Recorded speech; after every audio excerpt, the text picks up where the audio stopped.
Koca Osmanlı, 620 yıl tek hanedan. Tarihte bir benzeri daha yok değil mi? Roma daha uzun yıllar ama 8 hanedan. Allah Allah, 620 yıl tek hanedan. Yavuz 9. padişah, Kanuni de 10. padişah, öyle değil mi? Onların döneminde hamamlar vardı. İnsanlar temizlenmek için ne kullanıyor? Hamamlar. Neyle ısınıyor o zaman hamamlar? Yerden ısıtma? Yok. Neyle? Odunla. O hamamları ısıtmak için kullanılan odunları, yani yakılan odunları temizleme vazifesini yapanlara da külhan deniyor. O temizlikçilerin başına da Külhan Bey deniyor. Ya bu Külhan Beyler böyle Osmanlı zamanında en kabarık gezen, böyle zaten öyle derler değil mi? Ne gibi gezme diyorlar? Külhan Bey gibi gezme diyorlar. Normalde baktığında o dönem toplumun en alt sınıfı. Öyle değil mi? Yani en basit işi, en alt mertebedeki işi Osmanlı döneminde hamamlarda çıkan odun küllerini taşıma iş. O işi yapanlara külhan, başına Külhan Bey deniyor. Bunlar böyle biraz kabarık gezen gururlu adamlarmış o dönemlerde. Öyle gezerlermiş. Neden? Çünkü kaybedecek bir şey yok ya. Zaten en alt mertebe o dönem için. Hatta o dönem Arap edebiyatçıları şeyi kullanıyormuş. Ya diyormuş, Osmanlı toplumunun en alt gezeni dahi hem böyle vakarlı, dik duruşlu hem de böyle bilgiliyse yönetenleri sen düşün diye.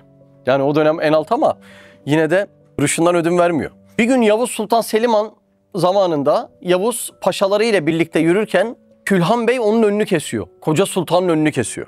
Ey sultan diyor. Sen saraylarda zevkü sefada, ben külhan-ı minnette cevri cefada. Bunda sebep nedir diyor. Yani sen saraylarda rahattasın diyor güya, o şekilde söylüyor. Ben diyor her gün odun külü temizliyorum. Sebep ne böyle diyor yani. Senin vazifen, konumun başka, benim konumum başka ama memnun değil. Sultan da diyor ki takdiri hüda, takdir eylemiş ruzi ezelde, ona rıza göstermedim, bunda sebep ne?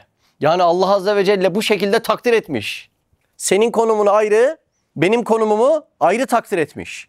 Ama sen buna rıza göstermiyorsun, bunda sebep nedir diyor. Toplumda böyle. Zenginimiz var, fakirimiz var. Sağlıklımız var, iki bacağı olmayanlar var. Bizim arkadaşlarımız Maraş'ta bir çekim yaptılar yeni. Siyam ikizi yapışık 2 tane kardeşimiz. Yapışık yani. 2 bacakları var, 4 kolları var. 2 kalpleri, 2 kafaları, tek bağırsakları. O şekilde bir vücutları var. Hayatlarını böyle devam ettiriyorlar. Şimdi kimisi sağlıklı, kimisi biraz hasta. Kimisi zengin, kimisi fakir. Kimisinin durumu olmasa da psikolojisi çok iyi. Kimisinin durumu olsa da psikolojisi yerinde değil. Şimdi insanlara şöyle bir parmak vur, dokun şöyle. Herkes halinden şikayetçi. Herkes. Neden sen o konumdasın, neden ben bu konumda değilim? Halbuki vazife ayrıdır. Yani verilen konumlar ayrıdır. Makbuliyet ise bambaşkadır. Öyle mi? Ahiret karşılığı bambaşkadır. Yani bugün yanından geçerken yüzüne bakmadığımız bir insan ahirette bize şefaat edebilir. Allah Allah. Bugün yüksek makamlarda gördüğümüz birisi ahirette kaybedebilir mi? Kaybedebilir. Vazife ayrıdır. Makbuliyet ise ayrıdır. Ama şimdi insanlar ellerinde var olanlarla dünyada mutluluğu yakalayamıyorlar. Olan da yakalayamıyor, olmayan da yakalayamıyor. Şimdi biz sahadayız, her gün çok insanla konuşuyoruz. Yani dertleri fakirlik desen, yo zengin de dertli. Hastalık desen, yo sağlıklı da dertli. Ya dertleri ayrılık desen, yo kavuşan da dertli. Allah Allah, bir gariplik var. Yani şimdi baktığında herkes dertli. Bak bir ay önce arkadaş anlattı. Kumara düşmüş. Kumar dediğin de telefon. Eskiden yine batakhaneye gidiyordun. Şimdi telefondan düşüyor. Ondan sonra oyna aile 3 kez müdahale ediyor. Borçları eritiyor. Bir daha düşüyor, bir daha düşüyor. Böyle bağımlılık yani. Dünyanın böyle. Haz dediğin şey bu dünyada. Ardından artık olmuyor. Evlerden ırak atlıyor. Günde kaç tane böyle olay duyuyoruz biliyor musunuz? İntihar vakası. İnanılır gibi değil. Bir arkadaş da geldi yine böyle. Çok varidatlı bir ailenin oğlu. Yetti dedi yani, ben artık intihar düşünüyorum. Allah Allah. Aldın mı bir profesyonel yardım? Aldım. Ne dedi doktor? Sende tükenmişlik sendromu var dedi. O ne demek? Yani dedi ben helal haram her şeyi tükettim. Hayattan alabileceğim hiçbir lezzet kalmadı. Tek kalan farklı lezzet ölüm oldu. Ben de onu düşünüyorum dedi. Allah Allah. Bak her şeyi tükettim diyor. Şimdi başta dediğimi anladınız mı? Herkes mutsuz. Şimdi birisi geliyor yok olduğu için mutsuz. Birisi geliyor var olduğu ve tükettiği için mutsuz. Yok olan da mutsuz, var olup tüketen de mutsuz. Ya çok enteresan. Bu dünyada mutlu olmanın yolu yok mu arkadaş? Bu dünyada huzurlu olmanın yolu yok mu?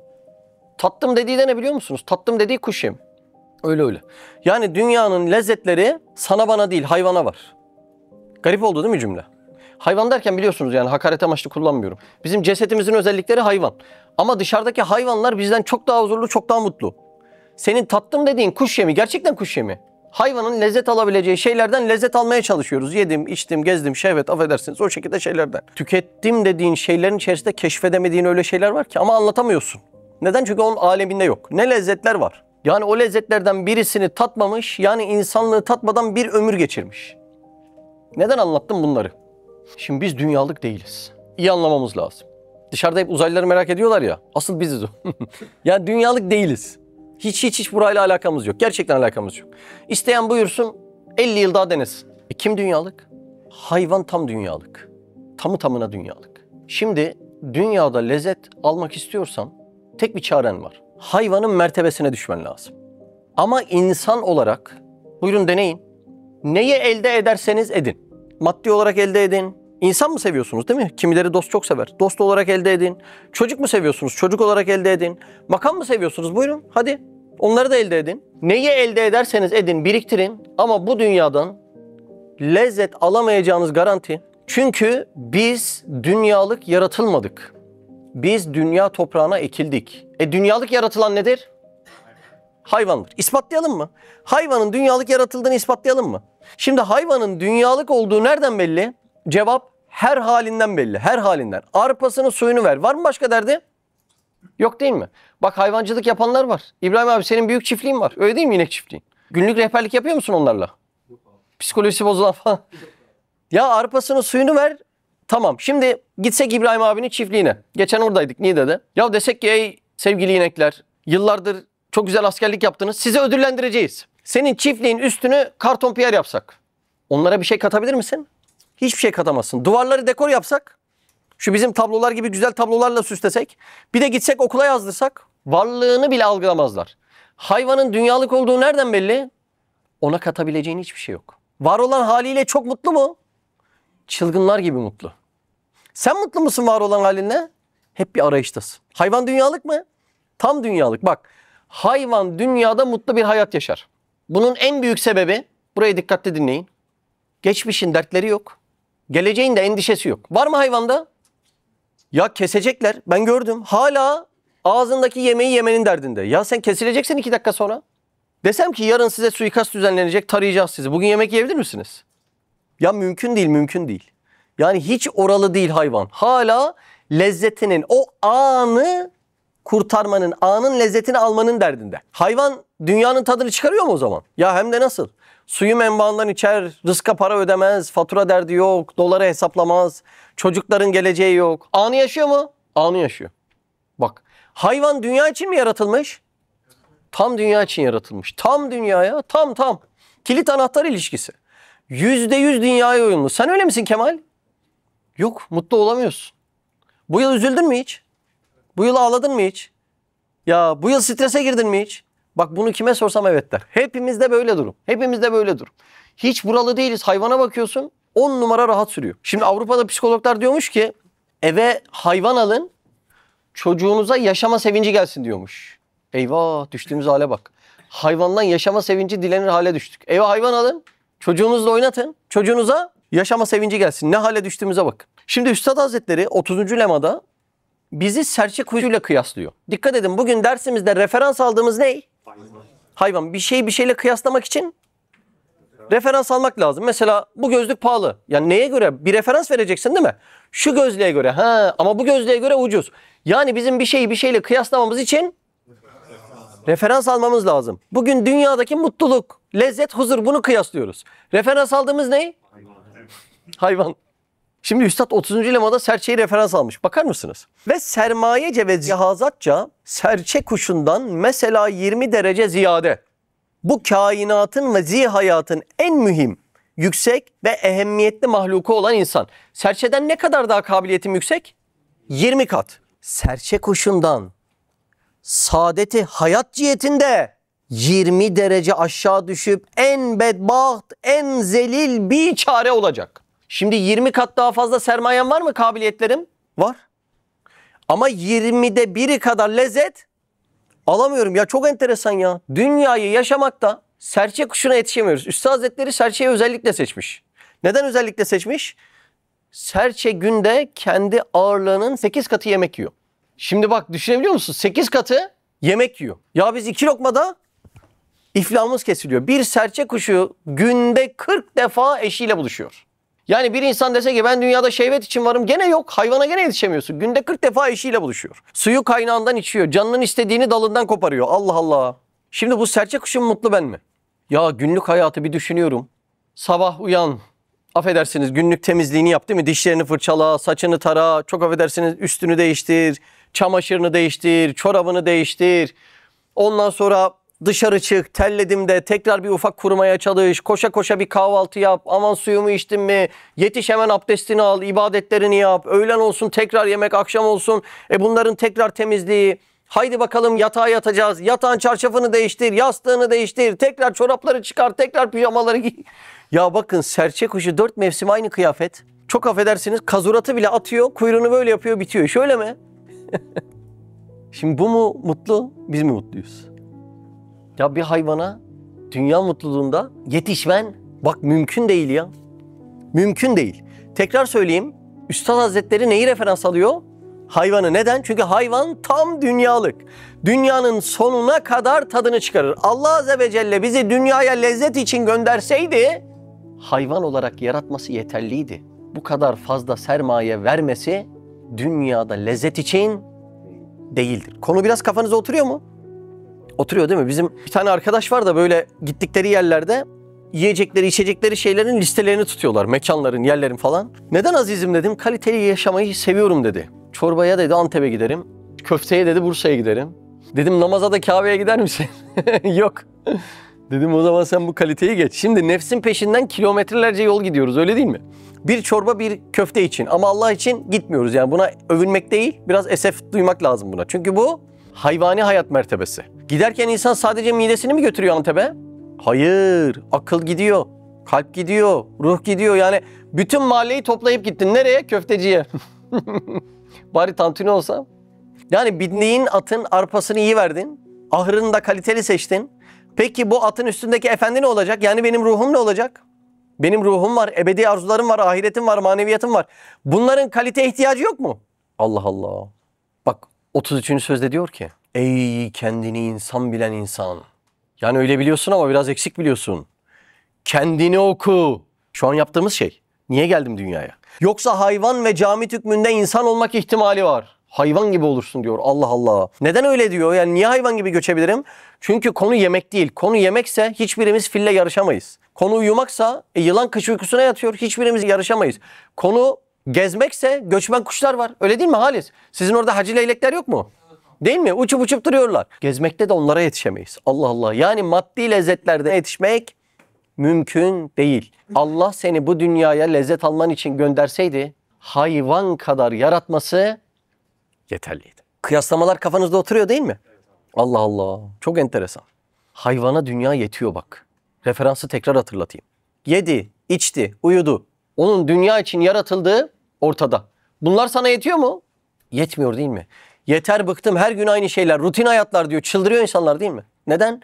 Çünkü sana verilen 100 kat fazla cihazlar hayvan gibi lezzet almak için gönderilmediğini sana ispatlıyor. Allah Allah. Şimdi biz neden hayvan gibi lezzet alamıyoruz? Hayvan cesediyle lezzet alır, ceset de anlık lezzet alır. Ne demek bu?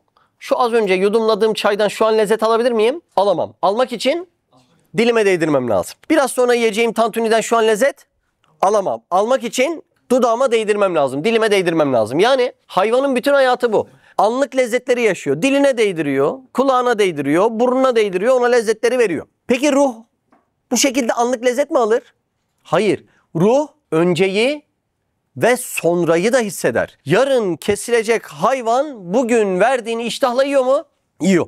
Senin önüne idam sehpası kursam, önüne de bir sofra açsam yiyebilir misin? Mümkün değil, bunu yemezsin. Demek ki bizim lezzet almamız için anı güzelleştirmemiz yetmez. Bizim geçmişi ve geleceği de güzelleştirmemiz şarttır. Bu da imansız mümkün değil. Mümkün değil. Bak bizim hayvandan farkımız bu. Hayvan anlık lezzet alabildiği için dünyada mutlu. Benim ruhumda anlık lezzet değil, geçmiş ve gelecek kavramları da var. Geçmişin elemleri tutuyor bir yandan. Geleceğin endişeleri tutuyor bir yandan. Üniversite sınavına girecek talebelere bakın. Bir ay midesinin krampıyla yaşıyor. Neden gelmemiş güne böyle ızdırap çekiyorsun? Çünkü benim ruhum o günü tefekkür edip algılayabiliyor. Benim bu dünyada lezzet alabilmem için anı güzelleştirmem. Rahat yattım, rahat yedim. Hadi bol bol gezdim. Bu şekilde eğlenmem, lezzet almam için yeterli değil. Asla değil. Bizim burada akvaryum var işte. Akvaryumda balık var. Bir böyle gidiyor. Böyle giderken nereden geldiğini unutuyor. Sonra dönüyor böyle gidiyor. Böyle giderken de böyle unutuyor. Geri böyle gidiyor. Anı yaşamak budur. Bak anı nasıl yaşıyor değil mi? Şimdi bize bir slogan ezberletiyorlar ya. Anı yaşa. Carpe diem. Var olan anın tadını çıkar. Anı ancak hayvan yaşar. Sen yaşayabiliyor musun anı? Mümkün mü böyle bir şey? Bugün en ciddi uyuşturucu maddeleri vursan tesiri gidince ne yapıyorsun? Daha deli bir hale dönüyorsun. Daha muhtaç oluyorsun. Öyle değil mi? Daha çok yoksunluk çekiyorsun. Allah Allah. Bir insan anı yaşayabilir mi? Yaşayamaz. Neden? İnsanda akıbetinin endişesi var. Bir insana desen ki 1 milyon sene yaşayacaksın, ondan sonra da öleceksin. 1 milyon senenin son gününe gider sıkışır. O son günle 1 milyon yılın tamamını rezil rüsva eder. Çünkü benim kodlarımda sonsuzluk var. Hayvanda geçmiş gelecek yok. Anı yaşar mı? Yaşar. Lezzeti alır mı? Alır. Bir dakika sonra öldüreceğim desen o anki lezzeti alır mı? Alır. 100 yıl sonrayı düşünmen senin lezzetini kaçırıyor. Bu dünyada hayvan lezzet alır. Hayvan tam bu dünyalık. Ama bu dünyadan insan lezzet alamaz. Lezzet almak için de gönderilmemiştir. Çok bellidir yani. Hele anı yaşamak. Şu anı yaşamakla ilgili ufak bir şey söylemem lazım da. Bir insan anı yaşayarak hayatın anlamını bulamaz. Anı yaşamak dediğimiz şey gezmek, yemek, içmek, giymek, alışveriş yapmak. Bunlar mutluluk kavramı değildir. Haz kavramıdır. Anlaşıldı mı? Anı yaşamanın alt kümeleri var ya, gezdim, yedim, içtim, alışveriş yaptım. Bunlar mutluluğun kavramları değildir. Bunlar hazzın kavramlarıdır. Yani bunların mutlulukla bir ilgisi yoktur. Haz da yaşadığı an kendini hoşnut etme meselesidir. Ama hazda başka bir problem var. Nedir? Hazda aynı uyuşturucu madde gibi bağımlılık vardır. Yani gezmeye mi başladın? Mecbur sayısını arttıracaksın, öyle olmuyor mu? Alışverişe mi başladın? Mecbur sayısını arttıracaksın. Bizim arkadaş haftalık arabasının direksiyonunu, arabasının anahtarının kılıfını, kılıfının arkasındaki kemer yongası var ya onu, hazır ona değmişken kemeri, sonra kemeri tutuyor kemerinin tokasını, sonra tokayı alıyor başka boyacıya gönderiyor. Yani çılgınlar gibi bir şey değiştiriyor. Neden? Mutluluk mu bu? Bu hazdır. Ve haz maddeden beter bağımlılık yapar. Sen mutlaka bunun şiddetini arttırman lazım. Çünkü bugün 3 birimlik haz aldım ya. Öbür hafta bana 3 birim yetmez. 5 birim lazım. Öbür haftaya geldiğimde 7 birim lazım. Öbür haftaya geldiğimde 10 birim lazım. Gitgide bunun şiddeti artıyor.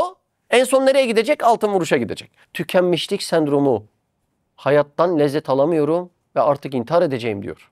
İnsan kullanım kılavuzunu okumadığında, dünyaya ne için geldiğini anlamadığında giden akıbet burasıdır ve bu yaşadığımız bühranlar, bunalımlar, sıkıntılar, anguazlar sadece daha bu dünyada karşılaştıklarımız var. Bir de kendine benim malım gibi davrandığından dolayı bir de bunun ahiret karşılığı var. Orada ne yapacaksın? İyi gidiyor muyuz? İnsan hayvan farkı çok net oturuyor mu kafaya?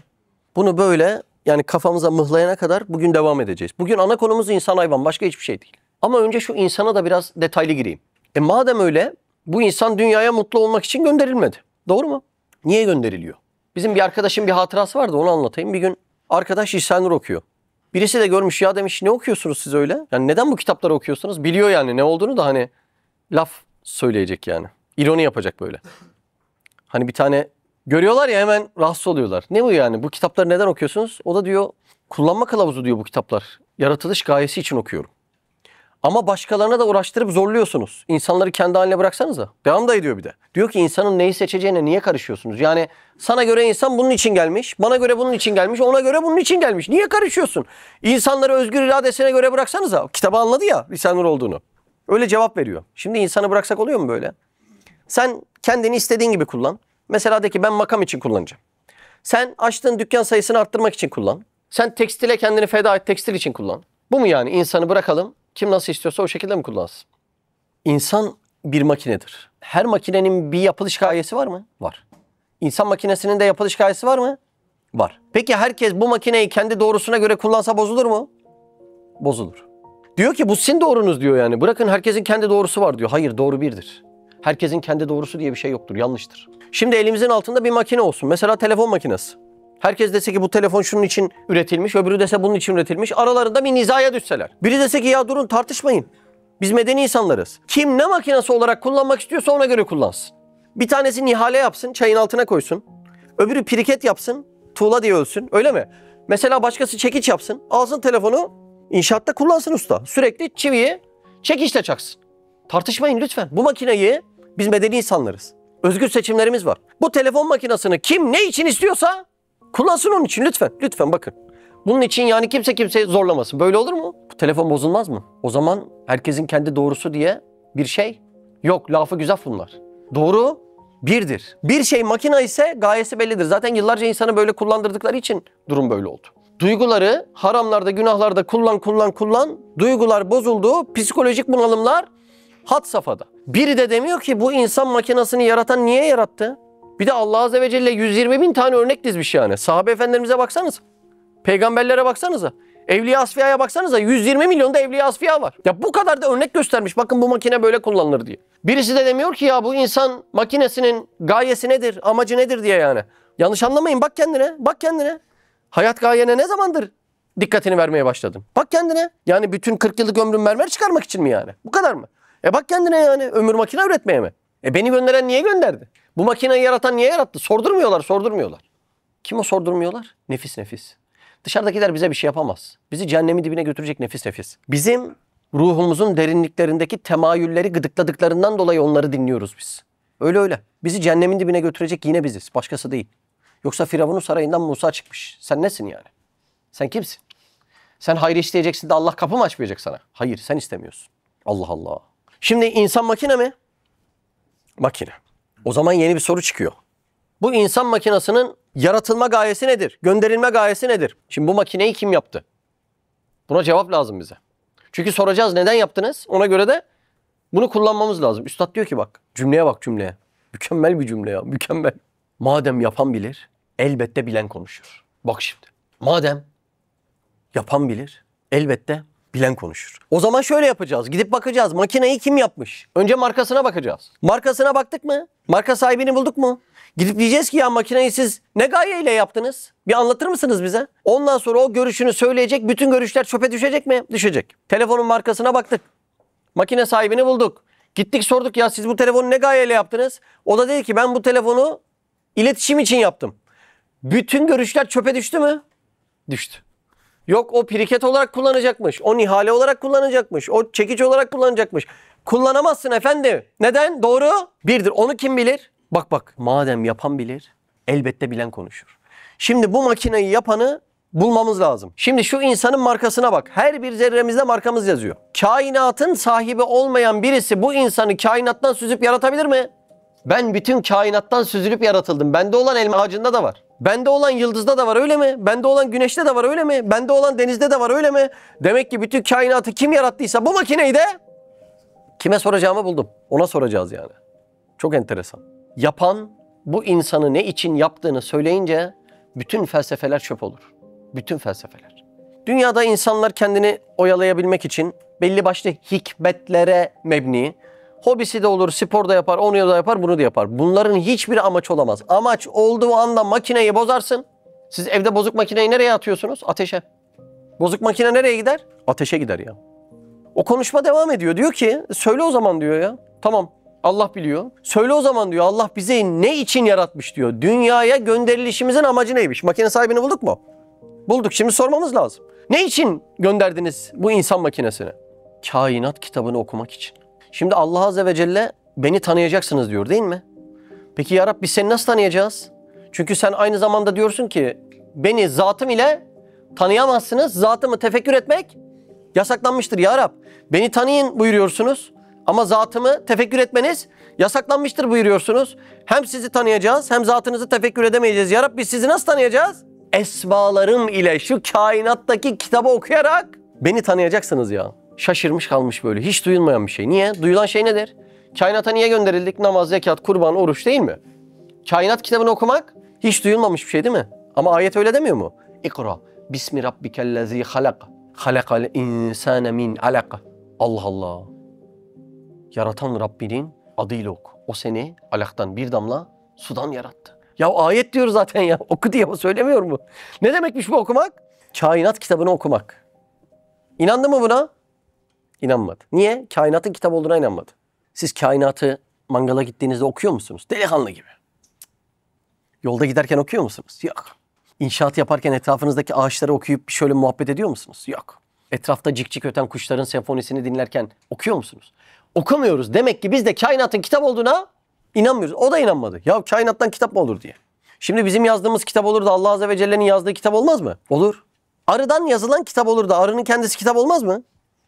Olur. İnsandan yazılan kitap olur da insanın kendisi kitap olmaz mı? Tıp fakültesinde kitaplar nereden yazılıyor? İnsandan yazılıyor. O insan kitap değil mi? İnsandan yazılan kitap olur da insanın kendisi kitap olmaz mı? O da kitap olur ya. Demek ki gönderiliş amacımız o kainat kitabını okumak. Bak dikkat edin, Mekke'de Efendimiz Aleyhisselatü Vesselam namazın farz dediği Miraç hadisesi 11 yıl sonra. Namaz kılıyorlar 2 rekat ama farz değil. 11 yıl sonra farz diyor. Ya Resulallah ne yaptınız sahabe efendilerimizde? Mevcudatı kainat kitabını okumayı öğrettim. İmanca öğrettim onlara diyor. Allah Allah, olaya bak. Sadece harflerden kitap olmaz. Bir soru sorayım. Şu söylediğim 3 versiyondan hangisi daha çok elmayı anlatır? Hazır mısın? Birincisi, harflerle elma yazıyorum. İkincisi, elmanın resmini gösteriyorum. 2 birden daha çok anlatıyor değil mi? Üçüncüsü, elmanın cismini getiriyorum. Bak kokusu var, tadı var, boyutu var, rengi var. Her şey var mı? Var. Hangisi daha çok elmayı anlattı? Harfle yazılan mı? Resimle yazılan mı? Kendi cisimle yazılan mı? Demek ki kitabın en kalitelisi bizim yazdığımız gibi harfle yazılan kitap değil, cisimle yazılan kitap. Allah Allah. Ayet delil demektir biliyor musunuz? Bu cisimle yazılan kitapların her birisi Allah Azze ve Celle'nin birer ayetidir. Demek ki Allah Azze ve Celle cisimlerle kainat kitabını yazıp kendisine muhatap almış. Var mı sorun buraya kadar? Yok. Sizde yok ama onda var. Bu sefer de diyor ki tamam anladık. Allah Azze ve Celle kainatı kitap olarak yarattı. Kendisine bir muhatap arıyor. Neden o muhatap ben olayım ki? Bak şimdi topu sürekli taca atmaya çalışıyor. Niye? Benim dediğin anda mesuliyet kalacak. Ama öteki türlü hayat yedim, içtim, gezdim. Yani o hayvani hayat. İnsan onu istiyor değil mi? Mesuliyetten kaçayım, sorumluluktan kaçayım. Ahireti de düşünmeyeyim. Zaten o hayata sahip olunca hayvan gibi oluyorsun, anı yaşayabiliyorsun. 30 yıl sonra başına gelecek ya da 30 dakika sonra başına gelecek ölümü bir türlü düşünemiyorsun. Bu sefer yeni soru geldi o yüzden. Tamam. Allah Azze ve Celle kainatı kitap olarak yarattı mı? Yarattı. Bir muhatap için mi yazılır kitap? Şimdi benim yaklaşık 30'a yakın kitabım var. Kuşa böceğe mi yazıyorum? Hayır. Ne yazıyorum? Bir muhatap var. Tamam dedi ya. Kitap muhatap için yazılır. İyi de o muhatap neden ben olayım? Pikniğe gittiniz. Dağda geziyorsunuz. Ateş yakacaksın birazdan. Biz piknikte karnabahar yemeyiz herhalde. Mangal değil mi? Ne lazım? Odun lazım. Odun aramaya giderken yerde bir kitap buldun. Allah Allah. Yerde bir kitap acip. Aldın kitabı şöyle baktın. Bir çoban gördün bir de koyun sürüsü gördün. Hangisine sorarsın bu kitap sana mı ait diye? Koyuna sorsan koyun şey der değil mi? Sen de az koyun değilsin ha diye. Niye? Bu kitaba muhatap olabilecek koyun değil, çobandır. Kainata soralım. Şu kainat kitabına ceylan mı muhatap? Davşan mı muhatap? Taşlar mı muhatap? Kuşlar mı muhatap? Kemal mi muhatap? Öyle mi? Gel bütün kainata soralım yani. Elimizde bir kitap var. Muhatap arıyoruz buna. Yeşilin 7000 farklı tonunu algılayan hangimiz? Benim. Tatları en ince zevkine kadar algılayan hangimiz? Ya koskocaman tonluk fil ottan başka bir şey yemiyor. Ben diyorum ki bu yediğim etin bu acısı iyi değil. Senin o gün Nevşehir'den getirdiğin acı daha iyiydi. Niye daha iyiydi? Ya böyle biraz ıslak pul biberdi o. Ya bu kadar algı olur mu ya? Ya bu kadar mı algı olur ya? Bir patates geliyor. Azizim bunu kızartmayın, bu haşlamalık. Kızartmalık şu arya ondan getirin. Ya bu kadar mı tat fark ediyor sana? Şu ekmeği bir tost makinesine bas getir. Niye az çıtır çıtır olsun? Ya bu kadar mı fark ediyor ya? Tavşan da fark ediyor mu? Kedi de fark ediyor mu? Bak hiçbirisi buna muhatap değil. Seslerin en inceliklerine kadar nüfuz eden kim? Benim ya. Bazen bir orkestra dinliyorsun. Onlarca alet. Öyle mi? Aynı ritmi nasıl vurursun ya? Kemana ayrı, ritmi ayrı, piyanoya. Ya her biriniz bu ahengi nasıl sağlıyorsunuz ya? Kime hitap ediyor bu sesler? İnsana muhatap ediyor ya. Kainat kitabının karşısına hangi hayvanı koyarsan koy avel avel bakar. Kainat kitabını okuyabilecek tek sermaye, tek kabiliyet insanda var. Allah Allah. Ne diyor üstad? Madem yapan bilir, Elbette bilen konuşur. Madem konuşacak, elbette zişur ve zifikir ve konuşmasını bilenlerle konuşacak. Yani o muhatap insandır. Allah Allah. Ne enteresan değil mi ya? Bir, dünyada lezzet arayanların bunalıma girdiğini anlattım. Sonra da iyi de dünyada zevk lezzet diye bir şey var. Evet var ama tam hayvana göre. Sana bana göre değil. Onu da ispatladık mı? İspatladık. Hayvana mutluluk ve lezzet verebilecek hayatına herhangi bir şey katabilir misin? Katamıyorsun. Çünkü tam dünyalık. Ama bizim hayatımızda her şey var. Gene de içimizde bir bunalım var. Allah Allah. Daha sonra da dedik ki ya tamam bu insan madem dünyadan hayvan gibi lezzet almak için gelmedi, ne için geldi dedik? Kainat kitabını okuyup vazifesini anlamaya ve sahabenin ayak izlerinden koşturup yürümeye. Doğru mu?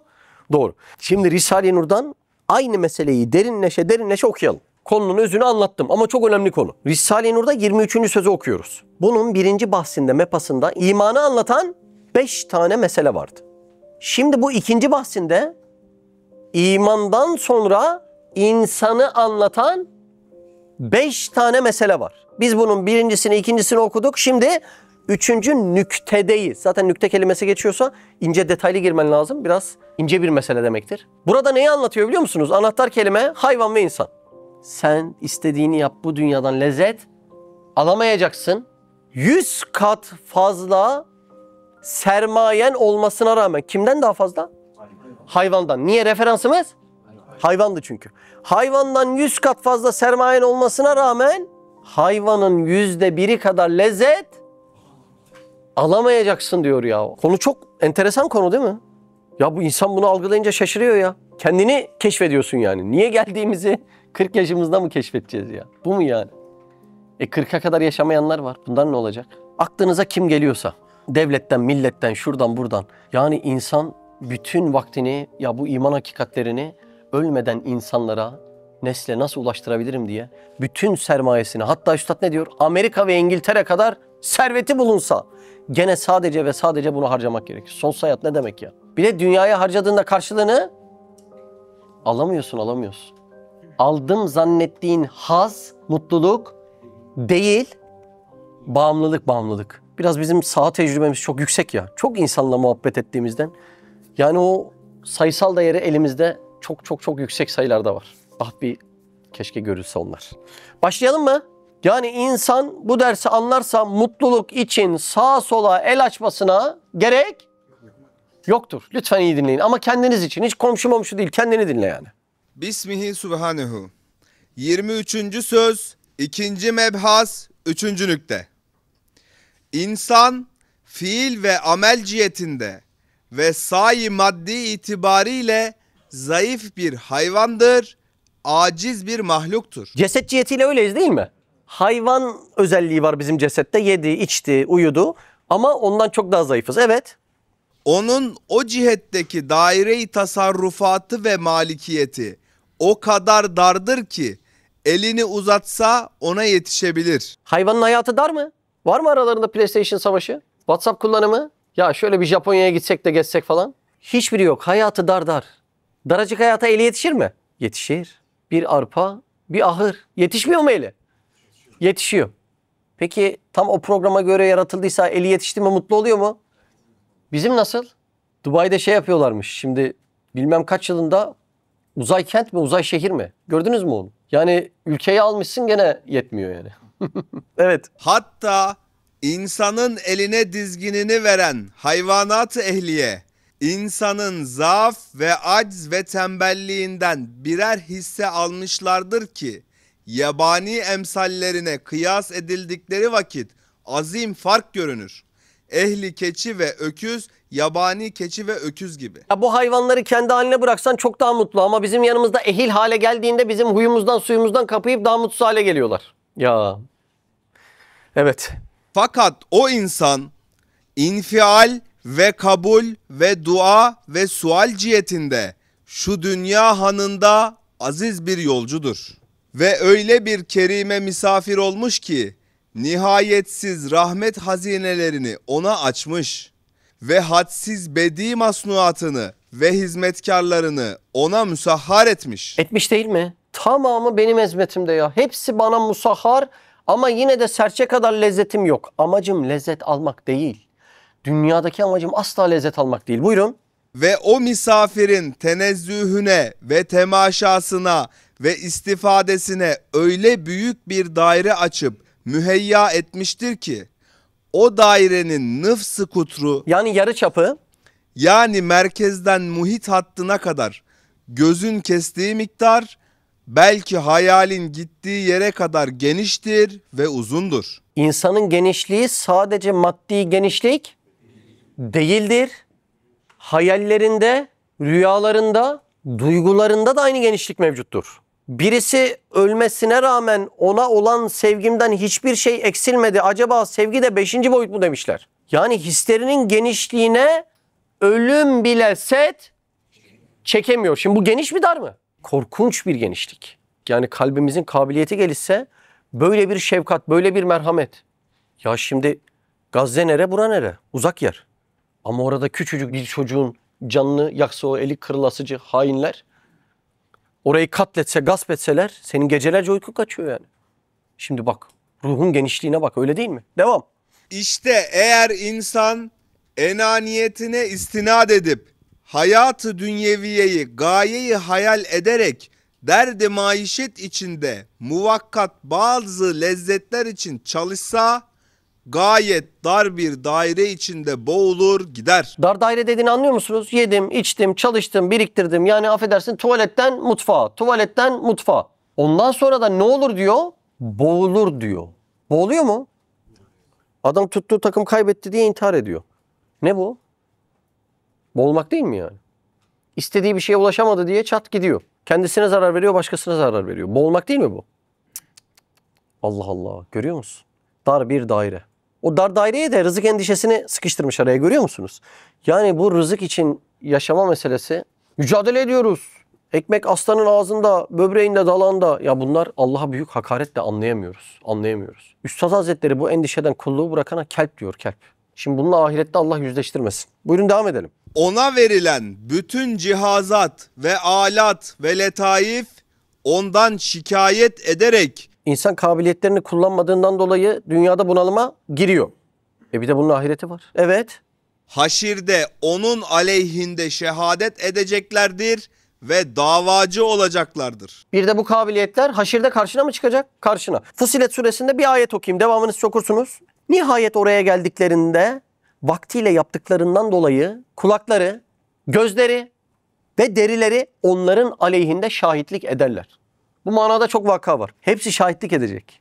Zaten bizim dünyadaki yansımalarımız, ne demek dünya yansıma? Yaşantılarım, yediğim, içtiğim, çalıştığım, senin otelciliğin, benim yaptığım ticaret, senin yaptığın müteahhitlik.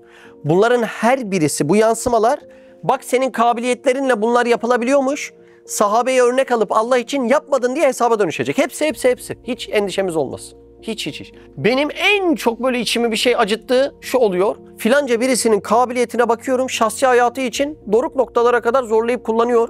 Allah'ın hatrı için şu kabiliyetini kullan dediğimde o işi satacak 40 yer arıyor. Allah Allah. Yani vallahi Allah'ın ihtiyacı yok. Şimdi hayal alem çok güzel işler yapıyor. Allah'a bir şey katıyor mu? Zerre kadar. Bu dine zerre kadar katmıyor. Allah'ın zerre kadar ihtiyacı yok. Ne sana, ne bana, ne aklına gelebilecek en kutsal insanlara kadar hiçbirine ihtiyacı yok. Ya hiç mi yok? Ya hiç yok. Allah biz kendimizi kurtaralım diye bu imkanları yarattı. Zerre ihtiyacı yok. Sen kabiliyetlerini böyle satabilecek bir pazar bulmak için yırtınman lazım. İncik boncuk pazarda satılır. Sen kabiliyetini satacak bir pazar bulman lazım. Anlıyor musun? Dillerde gıybet olmayan, dikkatleri toplu olan, ne yaptıkları belli olan, sahabeye benzemeye çalışan bir nesil bulacaksın. Orada o pazarda kabiliyetini satacaksın. Satmadığında ahirete çulsuz gideceksin. Bu kadar da mı gelmiyor akla ya? Ya bu kadar da mı gelmiyor ya? Bir de bunun üstüne insanlar ısrar ediyor sana. Hadi okusana. Ya şu namazlarda derinleşsene. Ya şu bırak ya, şu arkadaşları bırak ya. Şunları bırak ya. Ya bir de Allah Azze ve Celle yardımcıları gönderiyor. İçine şefkat koy diyor bazılarını. Ve sen bu kabiliyetleri satmadan gideceksin. Ahirette de zengin olacaksın, öyle mi? Ve en leyselil insani illa ma sa'a. İnsana ancak sayının karşılığı var. Ancak. Başka bir şey? Evet. Eğer kendini misafir bilse misafir olduğu Zat-ı Kerim'in izni dairesinde sermayeye ömrünü sarf etse, öyle geniş bir daire içinde uzun bir hayat-ı ebediye için güzel çalışır ve teneffüs edip istirahat eder. Sonra âlâ-i iliyine kadar gidebilir. Hem de bu insana verilen bütün cihazat ve alat ondan memnun olarak ahirette lehine şehadet ederler. Şu an 1. bölümü bitirdik. Bu dersi 4 bölüme ayırdım. 1. bölümümüzün adı misafir. Şimdi 2. bölüme geçiyoruz. Cihazlar ahiret için. İnsanı masaya yatıracak üstad ve diyecek ki hadi söyleyin bakalım. Bu kabiliyet, böyle bir çap kısa dünya hayatı için insana verilmiş olabilir mi? Bunu soracak şimdi. Askeriye gittim. Birisinin eline çekiç verdiler. Birisinin eline patates soyacağı verdiler. Birisine de 40 kiloluk o ağır çantadan verdiler. İçinde ne var? Ne yok ki?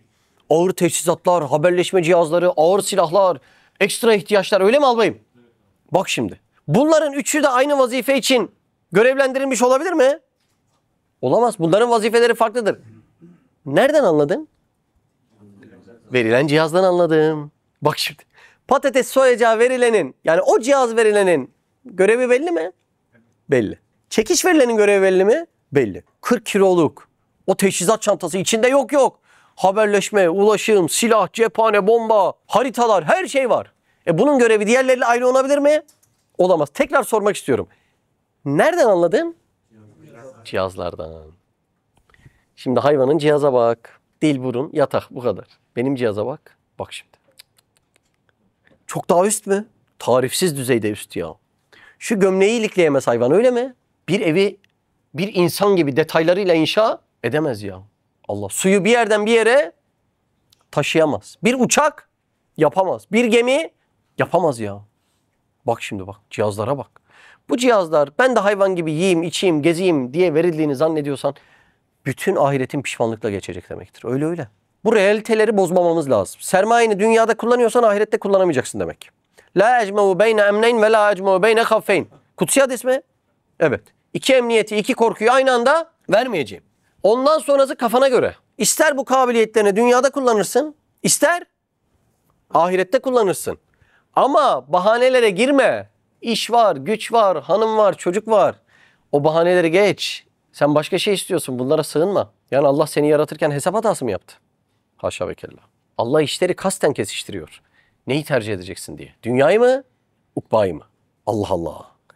Açılıyor mu zihniniz? Çok önemli meseleler değil mi ya? Allah Allah. Yani kendimi okuyorum ha şu an.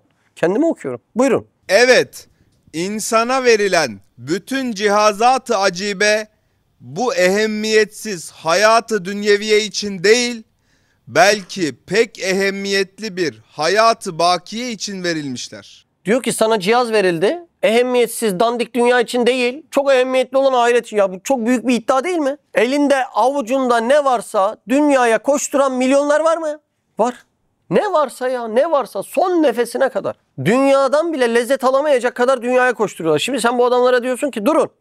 Siz dünyalık değilsiniz. Aradığınızda dünyada değil, dünyada da tatmin olmanız mümkün değil. Çok büyük bir iddia. Böyle bir iddia ispat ister. Doğru mu? Diyorsun ki hayır, sen dünyaya bu çalışmalar için gelmedin. Sen dünyaya kainatı okuyacaksın, fıtratını okuyacaksın, kabiliyetlerini okuyacaksın ve satacak bir pazar bulacaksın sahabe gibi. Bunun için geldin diyorsun. Çok büyük bir iddia değil mi ya? Şimdi dışarıda iş adamlarını çevirip bu iddiamızı onlara söylesek kabul ederler mi? Etmiyor kimse. Etmiyor. Ama diyorsun ki böyle olursa sen ahireti kaybedersin. Çok büyük bir iddia. Allah Allah. Gerçekten bu dünyalık değiliz yani. Şimdi Schumacher'i getirsek. Adamda 400 yapacak kabiliyet var. Bizim Murat'ı serçesine bindirsek. Murat'ta 100 yapacak kabiliyet yok. Doğru mu? Ne yapar arabanın içinde? Ya ben bu arabalık değilim arkadaşlar ya. Daralır ruhu, sıkılır. Kendini atacak yer arar değil mi içinde? Niye? 400 yapacak kabiliyeti 100 yapamayan kabiliyetin içine soktuğunda bunalıyor, daralıyor. Bizim niye daraldığımızı anladın mı? Hayal hızında uçabilecek kabiliyet var bende. Ama şu daracık dünyaya, beden hapishanesine, inanın hapishaneden farkı değil. Hapishanede 2 delik açmıyorlar mı güneşi gördü? Ya bende de öyle. Normalde benim ruhumun her yeri görüyor. Ama bu hapishanede 2 delik açmışlar. O kadar yani. Normalde benim ruhumun her yeri lezzet alıyor ama burada dilime değdireceğim de, yağlanan elimi yıkayacağım da, onun için kalkacağım da. Ya her şey zahmetli bu dünya. Yani bu dünyadan kurtulmanın bir yolunu bulmamız lazım beyler. Çünkü öteki türlü yaşadığında da hayvan gibi lezzet alma ihtimali de yok. Yok ya, Allah Allah. Zaten o yüzden uyuşturuyorlar. Dişçi, siz insanın dişini operasyon yapmadan önce niye uyuşturuyorsunuz? Acı çekmesin diye. Peki dışarıda kendini uyuşturanlar niye uyuşturuyor? Acı çekmesin diye. Aynı. Ya o kadar yanlış kullanıyor ki makineyi. Bozula. Ya bizim bir arkadaş vardı da gerçekten çok üst düzey zeka, yetenek, kabiliyet, karizma, her şey var ya. İnanılmaz yetenek ya. Yıllar önce yan yanaydık. Böyle bayağı da demiştim ya lütfen şu ahiretini ihmal etme falan diye. Böyle şeydi yani, tripleri, tepkileri farklıydı. Şimdi gördüm iyice gitmiş. Şimdi 5 yıl sonra gördüğümde o da gidecek. Sen neye koşturuyorsun ki dünyaya? Neye koşturuyorsun yani bu kadar? Çok enteresan ya gerçekten. Buyurun. Çünkü insanı hayvana nispet etsek görüyoruz ki Neden nispet ediyorduk? Tekrar hatırlatmam lazım. Referans olarak hayvanı alıyorduk. Çünkü dünya hayvan için. Ama insan için değil. Ben dünyanın toprağına ekildim. Tohum o toprak altından kabuğunu parçalayıp üstüne çıkıp programını çalıştırmıyor mu? Aynısı için geldim, başka bir şey değil. Evet.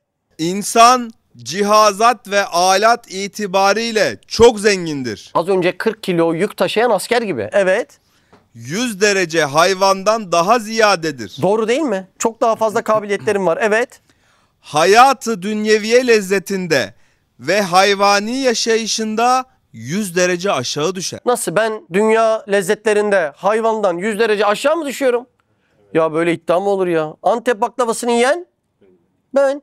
En iyi arabaya binen ben. En güzel tişört giyen ben. En güzel havuzlu evde, buharlı evde, bahçeli evde oturan gene ben. Şimdi insan bunların tamamını yapıyor. Bak, çok enteresan. Antep baklavasını insan yer. En güzel arabaya insan biner. En güzel havuzlu evde insan oturur. Ama hayvan benden daha çok lezzet alır. Biraz garip bir iddia gelmedi mi sana? O zaman sebebine bakalım. Neden? Şimdi sebebini de açıklıyor. Şimdi açıklayacağı yer çok önemli. Bak, normalde maddi olarak ben çok daha ekstrayım, doğru mu? Ama diyor ki 100 kat senden fazla lezzet alır. %1'i kadar lezzet alamazsın. Büyük iddialar bunlar. Bende daha çok imkan var ama hayvanın %1'i kadar anca lezzet alıyorum. Sebebini 3 tane elem izi ile açıklayacak. Çok dikkatli dinle. Elem var ya, acı. Benim ruhumda 3 tane acının izi varmış. 3 tane. Ya bu inanılmaz mesele ya. Buyur. Çünkü her gördüğü lezzetinde bir elem izi vardır. Bak şimdi 3 tane elem izi. Bak unutma. Evet. Geçmiş zamanın elemleri. 1. Neymiş?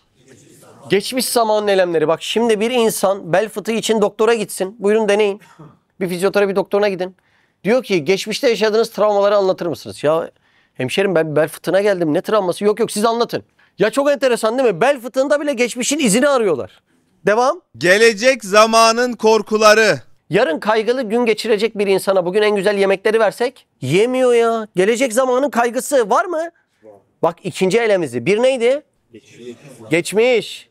İkinci elemizi? Geleceğin kaygıları. 3. Ve her bir lezzetin dahi elemi zevali onun zevklerini bozuyor ve lezzetinde bir iz bırakıyor. Bak, üçüncüsü neymiş? Lezzetin zevali. Yani bu lezzet bitecek. Lezzetin biteceğini inek bilmiyor. Tavşan bilmiyor. Ama insan biliyor ve bunu bilmek acı veriyor. Geçen arkadaş diyor ki tatile giderken acı çekiyorum. Niye, oteli mi beğenmedin? Hayır, en iyi otel. Hava mı iyi değil? Yok yazın en güzel mevsimi. Ne oldu, kahvaltı mı kötü? Yok 10 numara kahvaltı. İyi de hemşerim, sen tatile giderken neden elem çekiyorsun? Tatilin bir hafta sonra biteceğini bilmek ve o dönüş yolu ruhumu sıkıyor diyor. Bak öyle değil mi ya? Allah Allah. Bir şeyin biteceğini bilmek insanı komaya sokar. Şunu yaşamayan hiç kimse yoktur burada. Bir filme dalmışsındır, kulağına bir müzik gelmiştir, bir kitap okuyorsundur, sakin bir ortamdasındır. Orada bir anne baba kelimesi geçer, zihnin bir anda onlara gider. Ah benim cefakar anam, ah benim direk gibi babam, ya nasıl sahip çıktınız yıllarca, sizin hakkınızı nasıl ödeyeceğim derken birden aklına onların ölümü gelir. Dersin ki Allah Allah, bir gün bu dünyada ben olacağım ama onlar olmayacak mı dersin. O sana, yani elindeki lezzetin zevali, yani son bulacağı o gün sana azap gibi. Ya böyle bir azap yaşanamaz ya, doğru mu? Allah Allah. Demek ki bende 3 tane elemizi var. Geçmişin, geleceğin ve lezzetlerin zevali. Bu 3 elemizinden kurtulamadığım için daha çok imkanım olmasına rağmen hayvanın %1'i kadar lezzet alamıyorum. 1/1 kadar lezzet alamadığın dünyada bütün sermayeni sat, cenneti de satın alama. Bu pişmanlıkla ahirete Allah göndermesin. Buyur Ömer. Fakat hayvan öyle değil. Elemsiz bir lezzet alır. Bak Yunus, görüyor musun? Elemsiz lezzet. Evet. Kedersiz bir zevk eder. Yarını düşünüyor mu? Bir izi var mı, acı izi? Hiçbiri yok. Evet. Ne geçmiş zamanın elemleri onu incitir, Hiç. Ya benim kuzumu da kesmişlerdi. Hiç sıkıntı yok. Evet. ne de gelecek zamanın korkuları onu ürkütür. Beni de yarın kuzu çevirme yapacaklar. Hiç problem yok. Evet. Rahatla yaşar, yatar, Halık'ına şükreder. Bir kelime dikkatinizi çekti mi? Yatmak. Rahatla yatmak ne demek ya? Bir insan gündüz gerginlik yaşasın, gece uykusunda bile kabuslar görüyor. Ya uykuda da mı rahat yok? Hemşerim, sana uykuda da rahat yok. Ya kabus gören, gece uykumda rahat edemedim, samanlığı beğenmedim diyen bir tane hayvan gördünüz mü ya? Ya değil dünya, misal aleminde bile keyifte seni geçiyor ya. Öyle değil mi? Stresli bir gün yaşa, gece kabuslarla uyanıyorsun ya. Bizim oluyor, olmuyor mu siz? Ya diyorsun, bu nasıl bir rüya ya? Beni böyle ayağa kaldırdı bir anda. Ya onlar uykuda bile senden daha rahatlar. Ne dünyası ya? Ne dünyası, uykuda bile daha rahat. Bu dünya için mi kabiliyetlerini satıyorsun ya? Ya vallahi çok acı bir şey. Yani Allah bizi de muhafaza etsin, başkalarını da, ama kimin için olursa olsun çok acı bir şey. Bir de koskoca Allah böyle yapılmaz ya. Gerçekten böyle yapılmaz. 3 kuruşluk dünya. Ben hayret ediyorum ya. Gelmiş 70 yaş, 75 yaş, 80 yaş. Dünya diye yuvarlanıp duruyor. Diyorum ya, kaç gün daha yaşamayı planlıyor? 2 yıl daha yaşasan 600-700 gün. O da ne lezzetin kaldı. Çok enteresan. Yani ben tevehhüm ebediyeti, tuli emeli o yaşta insanların dünyaya olan şehvetinde gördüm. Çok enteresan. Buyurun. Demek ahseni takvim suretinde yaratılan insan hayatı dünyeviyeye hasrı fikretse Aslı fikir, yani düşüncesini tek yöne vermek. Sadece dünya. Bunun biraz insan zıttına meyletse, ya ahireti de düşünmek lazım. Konuşma, delirdin mi sen? Öyle değil mi? Var mı evladım istikbalini kurtar? Yani anne, iyi bir üniversiteye mi kazanayım? Hayır evladım, kabrini kurtar diyen bir anne kaldı mı? Üzücü. Az yani. Çok az. Mercekle falan yani. Öyle. Okuyacaksın, edeceksin. Ya bunları yapıyoruz. Yapıyoruz zaten, yapmıyor muyuz yani? Bir şekilde akıyor dünya. Birine biraz az akıyor, birine biraz fazla akıyor. Elinden geleni yapacaksın. Kalanını düşünmeyeceksin. Kalbin, aklın sevk edileceği yer burası mı ya? 50-60 yıl sonra ne yapacak Allah'ın karşısında? Vazife makbuliyet demek değildir. Dünyada en büyük vazifede, ahirette bedbaht olabilir. Öyle değil mi? Evet. demek ahseni takvim suretinde yaratılan insan Kainatın en güzel kıvamında yaratılan insan hayatı dünyeviyeye hasrı fikretse sadece dünya dese 100 derece sermayeci hayvandan yüksek olduğu halde 100 derece serçe kuşu gibi bir hayvandan aşağı düşer. serçe kuşundan aşağı düştüğü noktasını anladık mı? Üstad Hazretleri serçeyi bilerek kıyaslıyor bizimle. Yani bir beşerin en düşkün olduğu lezzetler serçenin hayatında yüzler kat mevcut ve sen ne yaparsan yap ona yetişemiyorsun yani. Çok enteresandır. Buyur, devam edelim. Başka bir yerde bir temsil ile bu hakikati beyan etmiştim. Münasebet geldi. Yine o temsili tekrar ediyorum. Evet, 2. bölümde bitti. Kaldı 2 bölüm. Şimdi 2 tane hikaye işleyeceğiz. Ama aynı mesela, yine insan hayvan. Ana konumuz. Ya böyle güzel, mükemmel hikaye olamaz ya. 3. konuya gireyim mi? 3. konumuzun başlığı 10 altın. Şimdi Üstad Hazretleri bir hikayecik anlatacak. Hikayenin metaforlarına bir önden bakalım. Bir sultanı bahsedecek. O da Allah Azze ve Celle'dir. 10 altın sermayesi olan hizmetkar diyecek. Kim o 10 altın? Hayvan. 10 altın sermayeden kasıt ne biliyor musunuz? Arı mükemmel bal yapar. Doğru mu? Sermayesi bu kadar. İnek mükemmel süt yapar. Doğru mu? Biz birleşsek yapamıyoruz. İşte sermayesi bu kadar. 10 altın dediği, her birine hususi bir vazife verilmiş. 1000 altın sermayesi olan ikinci bir hizmetkardan bahsedecek. Kim o? İnsan. Nedir o vazife? Yeryüzünün halifesi. 1000 altın dediği ne? 1000 tane latife var bizde. Allah Allah, 1000 tane duygu var, onu kastediyor 1000 altın diye. İnsafsız bir terzi girecek birazdan bunların arasına. O kim? O da dünya. O insafsız terzi birazdan birinci hizmetkardan 10 altın alacak, ona mükemmel bir elbise verecek. İkinci hizmetkardan 1000 altın alacak, onu kazıklayacak, 10 altınlık elbise de vermeyecek, çürük kumaştan elbise verecek. Görüyor musun? Hayvan kadar mutlu olamadan göçüp gideceksin. Hala uyanamadım bir türlü. Ne için yaratıldım? Basit bir soru ya. Ne için yaratıldım? Sonra bir pazar bul, sat şu kabiliyetini ya. Metaforlar anlaşıldı mı? Girelim mi hikayeye? Buyurun. Şöyle ki bir adam bir hizmetkarına 10 altın verip mahsus bir kumaştan bir kat elbise yaptır emreder. Mahsus kumaş, özel bir kumaştan emrediyor. Tavuğa 10 altın veriyor, emrediyor. Diyor ki özel elbise yapacaksın, yani yumurta. Çok güzel. Arıya 10 altın veriyor, diyor ki özel elbise yapacaksın. Bal. Çok güzel. İneğe 10 altın verdi. 10 altın. Süt. Bunun ötesi bir şey yapabiliyorlar mı? Yapamıyorlar. Mahsus bir kumaş ne demek, anladın mı? Özel bir kumaş. Onların yaptığı özel şeyler bir tane ve belli. Çok net değil mi? Bu birinci hizmetkar. 10 altınlık. İkincisine 1000 altın verir. Bir pusula içinde Pusulada verdi. Evet. bazı şeyler yazılı o hizmetkarın cebine koyar, bir pazara gönderir. Şimdi bana kaç altın verdi? 1000 altın ne demekti? 1000 tane latife. 10 altın verdiği hizmetkara ne yapacağını direkt net şekilde söyledi mi? Söyledi.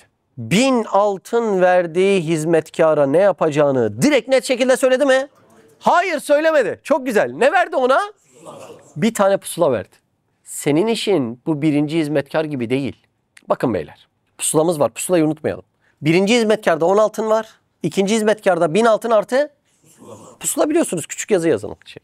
Bir insan 10 altınla en pahalı elbiseyi alabiliyorsa 11 altın elbise için değildir. 1000 altın hiç değildir. Bak, 10 altının karşılığı yaklaşık 300 bin TL.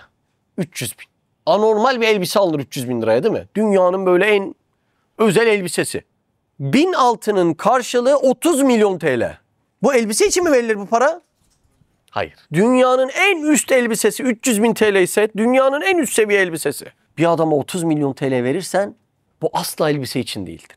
Bir adama 301 bin verirsen gene elbise için değildir. Allah Allah. Çok enteresan. Yani beni dünyaya hayvan gibi yaşamaya gönderecek olsaydı bana bu kadar altın ve pusula vermesine gerek yoktu. Bak, çok enteresan bir şey. Şimdi bir baba bir oğluna 50 kuruş vermişse nereye gönderdiği belli midir? Ekmek almaya göndermiştir. Peki bir baba bir oğluna 50 milyon TL vermişse yine ekmek almaya mı göndermiştir? Hayır, verilen sermayenin çokluğu çok daha yüksek bir işe gönderdiğinin delilidir. Allah Azze ve Celle bizi dünyaya hayvan gibi lezzet almak için gönderseydi bu kadar sermaye vermesine gerek yoktu. 10 altınlık hayvan kadar yaratması yeterliydi. Çünkü serçesi, davşanı, ceylanı senden daha çok lezzet alıyor. Dünya yetiyor mu hayvanlara? Yetiyor. Yedim, içtim, uyudum. Dünya onlar için mükemmel ama benim için öyle değil.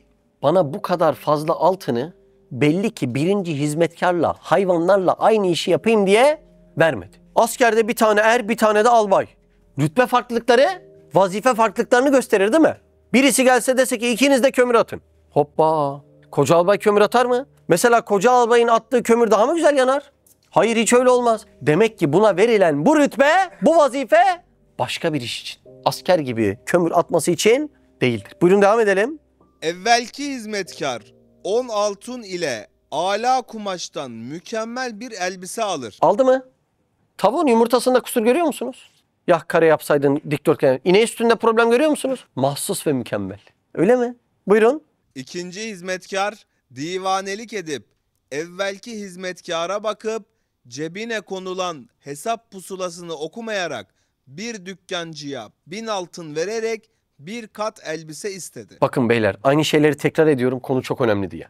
10 altına elbise alınırsa 1000 altına dükkan alınır. Ama buradaki divaneliğin bir sebebi var. Divanelik ediyor değil mi? Ne diyor biliyor musunuz orada? Çok güzel, söyle. Evvelki hizmetkara baktı diyor. Ona mı bakması lazım? Nereye bakacaktı? Ya aynısını yapmıyor muyuz? Hep evvelki hizmetkara bakmıyor muyuz? Şu an kapıdan çıkalım, herkes de bir yere koşuyor olsun. O evvelki hizmetkara bakıp biz de koşuya takılmaz mıyız? Takılırız. Koşup gidiyoruz bir yere, herkes koşuyor diye. Hemşerim desek yolda birine, sen niye koşuyorsun? Ne bileyim vallahi, etraftakiler koşuyor diye ben de koşmaya başladım diye. Aynı şey değil mi? Pusulayı okuman gerekiyordu. Ne için yaratıldığını gör ben. Ama sen herkes koşuyor diye koşmaya başladın. Gözünü açar açmaz dünya, dünya, dünya, dünya. Aman okulu bitireyim, aman askerliği bitireyim, aman evleneyim, aman şu dükkanı da açayım, aman bir yaşlanayım, aman bir torunum olsun, aman şu tatile gitmeden olur mu? Öldün gitti. Bütün sermayeni çürüttün. Bitmiyor bahanem, bitmiyor. Çünkü canın ekşili istiyor senin. Bitmiyor, bir türlü bitmiyor bahanesi. Allah Allah. Örnek mükemmel değil mi? Buradaki divaneliği neden yapıyordu? Tekrar soralım. Evvelki hizmetkara bakıyor. Şimdi bir bakıyor hayvan canı ne istiyorsa yapıyor mu? Yapıyor. Diyor ki ya ben de hayvan gibi canım ne istiyorsa onu yapayım diyor ya. Tüm kabiliyetlerimi kullanayım. Ne yapayım? Ticaret yapayım, kariyer yapayım, aile yapayım. Sen bunlar için misin ya? Şimdi zaten neden böyle birinci hizmetkar gibi düşünüyor? Günahlar onun aklını bozduğundan dolayı. Şimdi hayvan canının istediğini yapıyor, o da aynısını söylüyor. Ya ben de canımın istediğini yapıyorum. Canının istediğini yapana hayvan denir zaten. Biz pusulayı okuyarak ne için gönderildiğimizi anlamamız lazım. Çünkü sermaye çok. 1000 altın verilmiş, başka bir şey için gönderiyor olması lazım. Öyle değil mi? Bir tane oğlum var 300 bin lira verdin ya git haylaz herif kendine bir çiğ köfteci dükkanı aç diye. Öbür oğlum var 30 milyon verdin bir baktın o da 30 milyona çiğ köfteci dükkanı açmış. Seyyar el arabası. Sen ne yaptın parayı? Baba ben de birinci kardeşime baktım. Çiğ köfteci açtım. Nasıl baba beğendin mi? Bak üstüne de babam sağ olsun yazdırdım. Gel bakalım diye kemeri çıkarıp döver değil mi? Allah Allah. O kadar sermaye çiğ köfteci için olur mu? Mükemmel örnek ya. Buyurun. İnsafsız dükkancı da kumaşın en çürüğünden bir kat elbise verdi. Ne yaptı buna? 10 altınlık da vermedi. 1 altınlık çürük kumaş verdi. Neden böyle yapıyordu? Tekrar söyleyeyim. Aklını kullanmadı. Pusula, fıtratında yazılanlar, aklıyla okuması gerekenler. Bir insandan aklı çıkardığında geriye ne kalır? Hayvan kalır. İnsan eksi akıl eşittir hayvan. Baktı ki onlar yiyor, içiyor, geziyor. Dedi ki ben de aynısını yapayım. Pusulayı okuman şart. Pusula neydi? 1000 altın. Bana verilen duygular ve kabiliyetler dünyada başkalarına sarf etmek için değil. Bu kadar geniş bir sevme kabiliyeti. Evi seviyorum yetmiyor. Arabayı seviyorum yetmiyor. Çoluk çocuğu seviyorum yetmiyor. Etrafımı seviyorum yetmiyor. Bir türlü doymuyor. Neden verildi? Sonsuzu sev diye verildi. Bu kadar ciddi bir irade, bu kadar ciddi bir akıl, bu kadar latifeler ne için verildi? Sonsuza kullan diye verildi. Dünyaya kullandığında ahireti de kaybedeceksin. Bu realiteleri bilmemiz lazım. Bu iş Ramazan kolisi göndererek olacak iş değil. Ya olur mu canım namaz oruç? Ya nerede yazıyor Kur'an'da namaz oruç yeter diye ya? Ben ne için gönderildiğimi bilmeden nereden yetiyor? Bu ayetler niye var o zaman ya? Bu hadisler neden var? Bu rivayetler neden var ya? O namaz oruç diyenlere çevir Kur'an'ı göster de bir anlayayım de. Onu da gösteremezler ya. Buyurun. O bedbaht hizmetkar seyyidinin huzuruna geldi Kazıklandı mı? Kazıklandı. Çürük kumaşı aldı. Evet. ve şiddetli bir tedip gördü Tedip edeplendirmek, cezalandırılmak. ve dehşetli bir azap çekti. İşte edna bir şuuru olan anlar ki ikinci hizmetkara verilen 1000 altın bir kat elbise almak için değildir. Belki mühim bir ticaret içindir. Bunu anladık değil mi? 100 kat fazla kabiliyet dünyada kullan diye değil, sat da ahireti kazan diye verildi.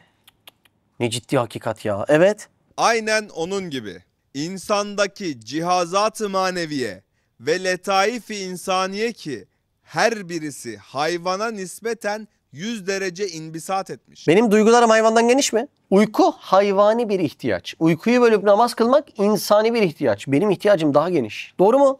Buyurun. Mesela güzelliğin bütün meratibini fark eden insan gözü Öyle değil mi?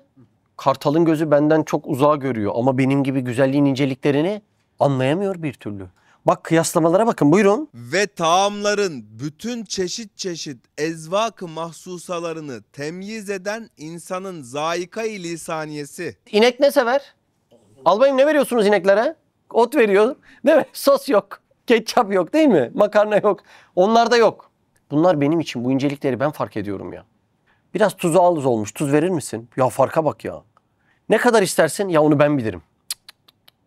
Allah Allah. O ince ayarlar var ya. Ne kadar enteresan değil mi? Bu biraz yağlı olmuş. Ya bu kadar mı ince anlıyorsun senin dilin? Her şeyin mi barkodu var ya? Japonya'ya gittik.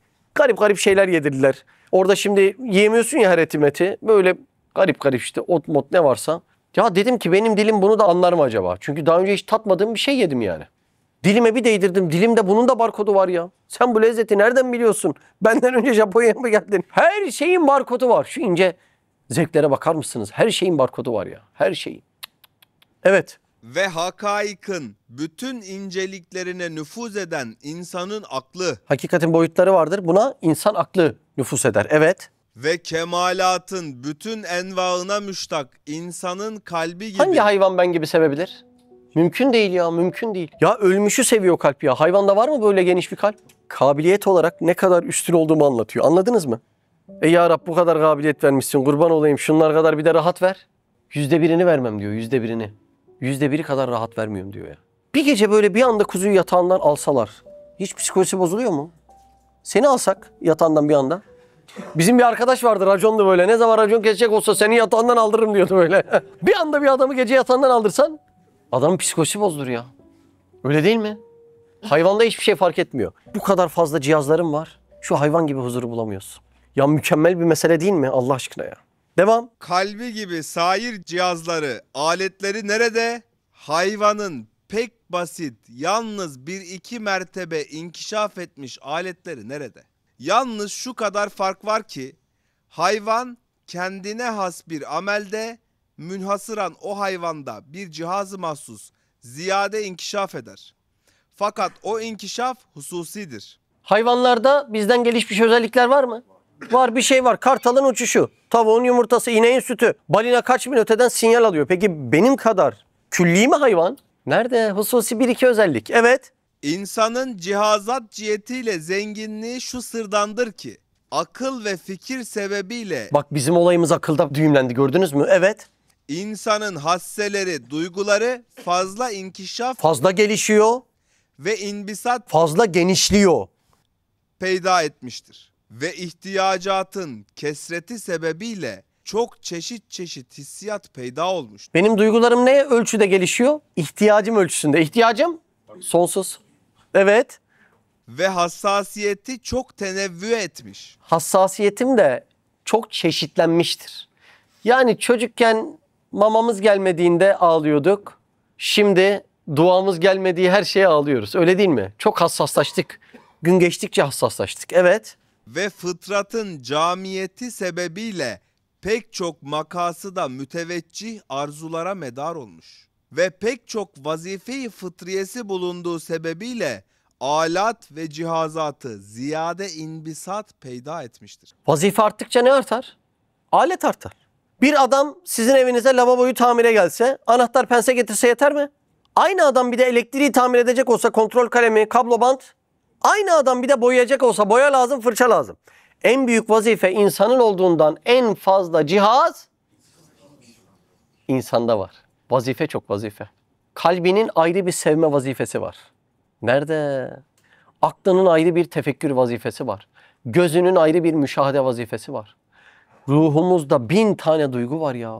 Bunların her birisini doğru yere kullanmadan cenneti nasıl satın alacağız? Evet. Ve ibadatın bütün envaına müstahit bir fıtratta yaratıldığı için bütün kemalatın tohumlarına cami bir istidat verilmiştir. Hem de öyle verilmiş ki dünyadan bile daha pahalıyız. Evet. İşte şu derece cihazatça zenginlik ve sermayece kesret elbette ehemmiyetsiz muvakkat şu hayatı dünyeviyenin tahsili için verilmemiştir. Bu kadar kabiliyet. Dünyayı alayım, kazanayım. Sonra her birini bırakıp ben terk edip gideyim. Çok komik oluyor değil mi? Siz köyde Ferrari görürseniz güler misiniz? Şimdi Ferrari dediğin yere 4 parmak. Öyle değil mi? Kadran 400. Köyde bunları karşılayabilecek bir yol var mı? Bak düşün. Köydesin, hiç köyden çıkmamışsın. Bir Ferrari gördün köyde. Nasıl araba? Uçak gibi ya. Değil mi? Yeri böyle yalıyor adeta. Dokunduğunda kadran 400'e gidiyor yani. Ama köyde 50 yapacak yol yok. Acaba bu arabanın performans sergileyeceği bir yol var mıdır? Sorumuz bu. Var mıdır? Olmasa öğretirler mi ya? Benim o yolu görmeye ihtiyacım yok. Şimdi sor mesela, de ki ya bu arabayı yapan aptal mı? Köyde yol yok. Bu arabayı yapacak kadar ince detaylar var bu arabada. Akılsız adamın bu kadar akıllı bir arabayı yapabileceğine imkan verir misin? Vermezsin. O zaman bunu yapan adam akılsız değil. Demek ki bunun karşılığı bir yol var mıdır? Vardır. Ama köyde değil. Bizim istekler nasıl? Sonsuz. İstemiyor musunuz uçmak? Ama gözüme sinek bile değmesin. Havanın rüzgarı bile tenime değmesin. İstemiyor musunuz yüzmek? Ama ıslanmayayım. Hiç saçlarımı tekrar tarayamam. İstemiyor musunuz doymamak? Ya böyle yiyeyim şu güzel tatları ama artık şişmeyeyim ya. Soda nereye kadar? Var mı karşılığı bu dünyada? Belli ki bizim makine bu köy yoluna göre üretilmemiş. Arabanın kabiliyetlerini, az önceki Ferrari'nin kabiliyetlerini alt alta yazsan nereye çıkıyor? Otoban. İnsanın kabiliyetlerini alt alta yazsan ne çıkıyor? Cennet çıkıyor. İnsanın kadranı ahireti gösteriyor. Köy yollarında perişan etmek için değil bu insan. Dünya için yaratsaydı bu arabayı hayvan olarak yaratması yeterliydi beyler. Buyurun.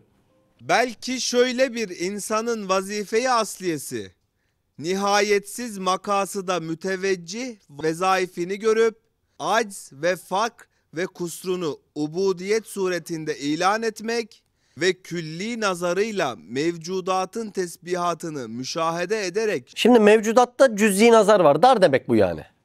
Kendisi ne için yaratıldığını biliyor mu mevcudat?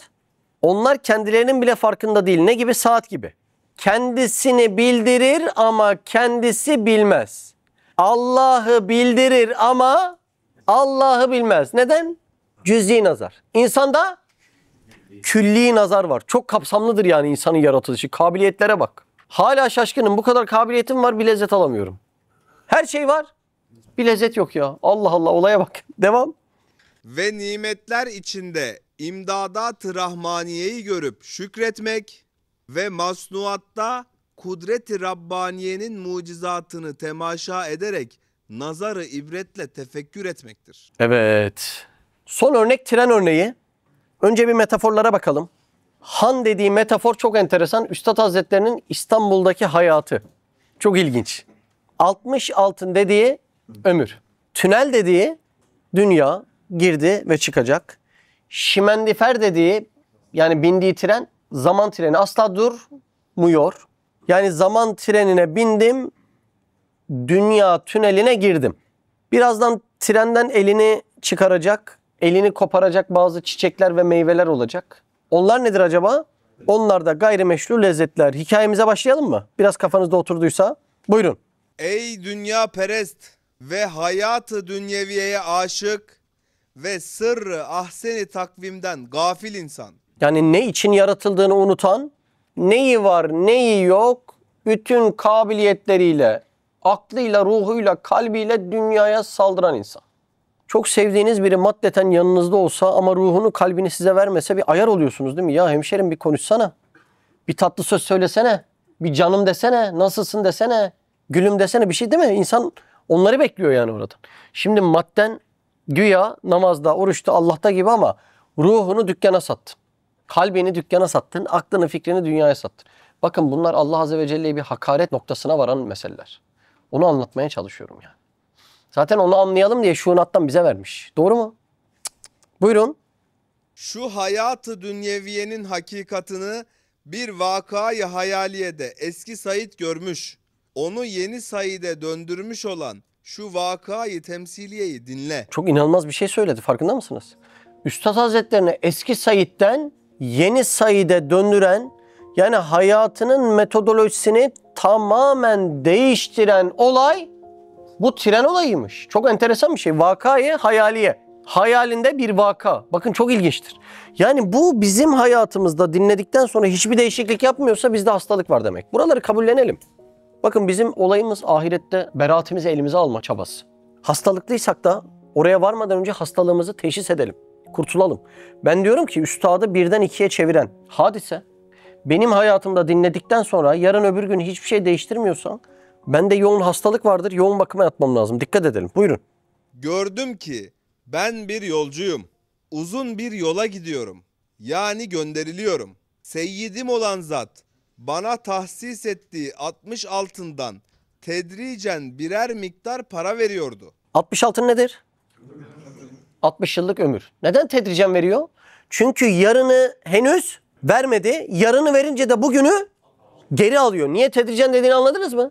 Yani buyur işte ömür senin, geniş vadiler gibi 60 yılını yaşa demiyor. Bir dakikayı verince bir öncekini geri alıyor. Bir sonraki dakikayı da vermiyor.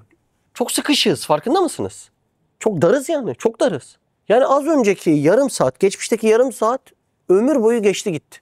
Ya böyle böyle gidiyor ya. Gerçekten çıldırtıcı bir hadise ya. Buyurun.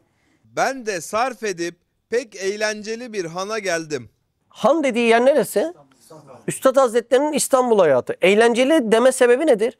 Çünkü Üstad Hazretleri o dönemlerde çok meşhur. Sultanlar, paşalar Üstad Hazretleri'nin hep arkadaşları. Yani Üstad Hazretleri orada şöhretin doruklarında yaşıyor. Tabii kendi nefsinde böyle beklentisi yok ama ona bir eğlenceli kelimesini kullanmış anlatırken. Buyurun. O handa bir gece içinde 10 altını kumara mumara, eğlencelere ve şöhretperestlik yoluna sarf ettim. Sabahleyin elimde hiçbir para kalmadı. 10 altın gitmiş bak. 60 altının. Peki kumara mumara dediği ne oluyor yani? Burada kumar dediği nedir? Burada kumar dediği dünyaya talip olmak. Çünkü bir insan sermayesini dünyaya yatırdığı anda kumar oynar. Ve bu kumarda senin kazanma ihtimalin neyi? Ahireti ve dünyayı. Dünyayı da alamayacaksın. Kazanma ihtimalin milyonda bir ihtimal. Zaten ne diyorlar? Ya tutarsa. Herkes bunun peşinde, ya tutarsa. Milyonlarca insan dünyaya talip mi? Kaçı yaşıyor dünyayı güzel?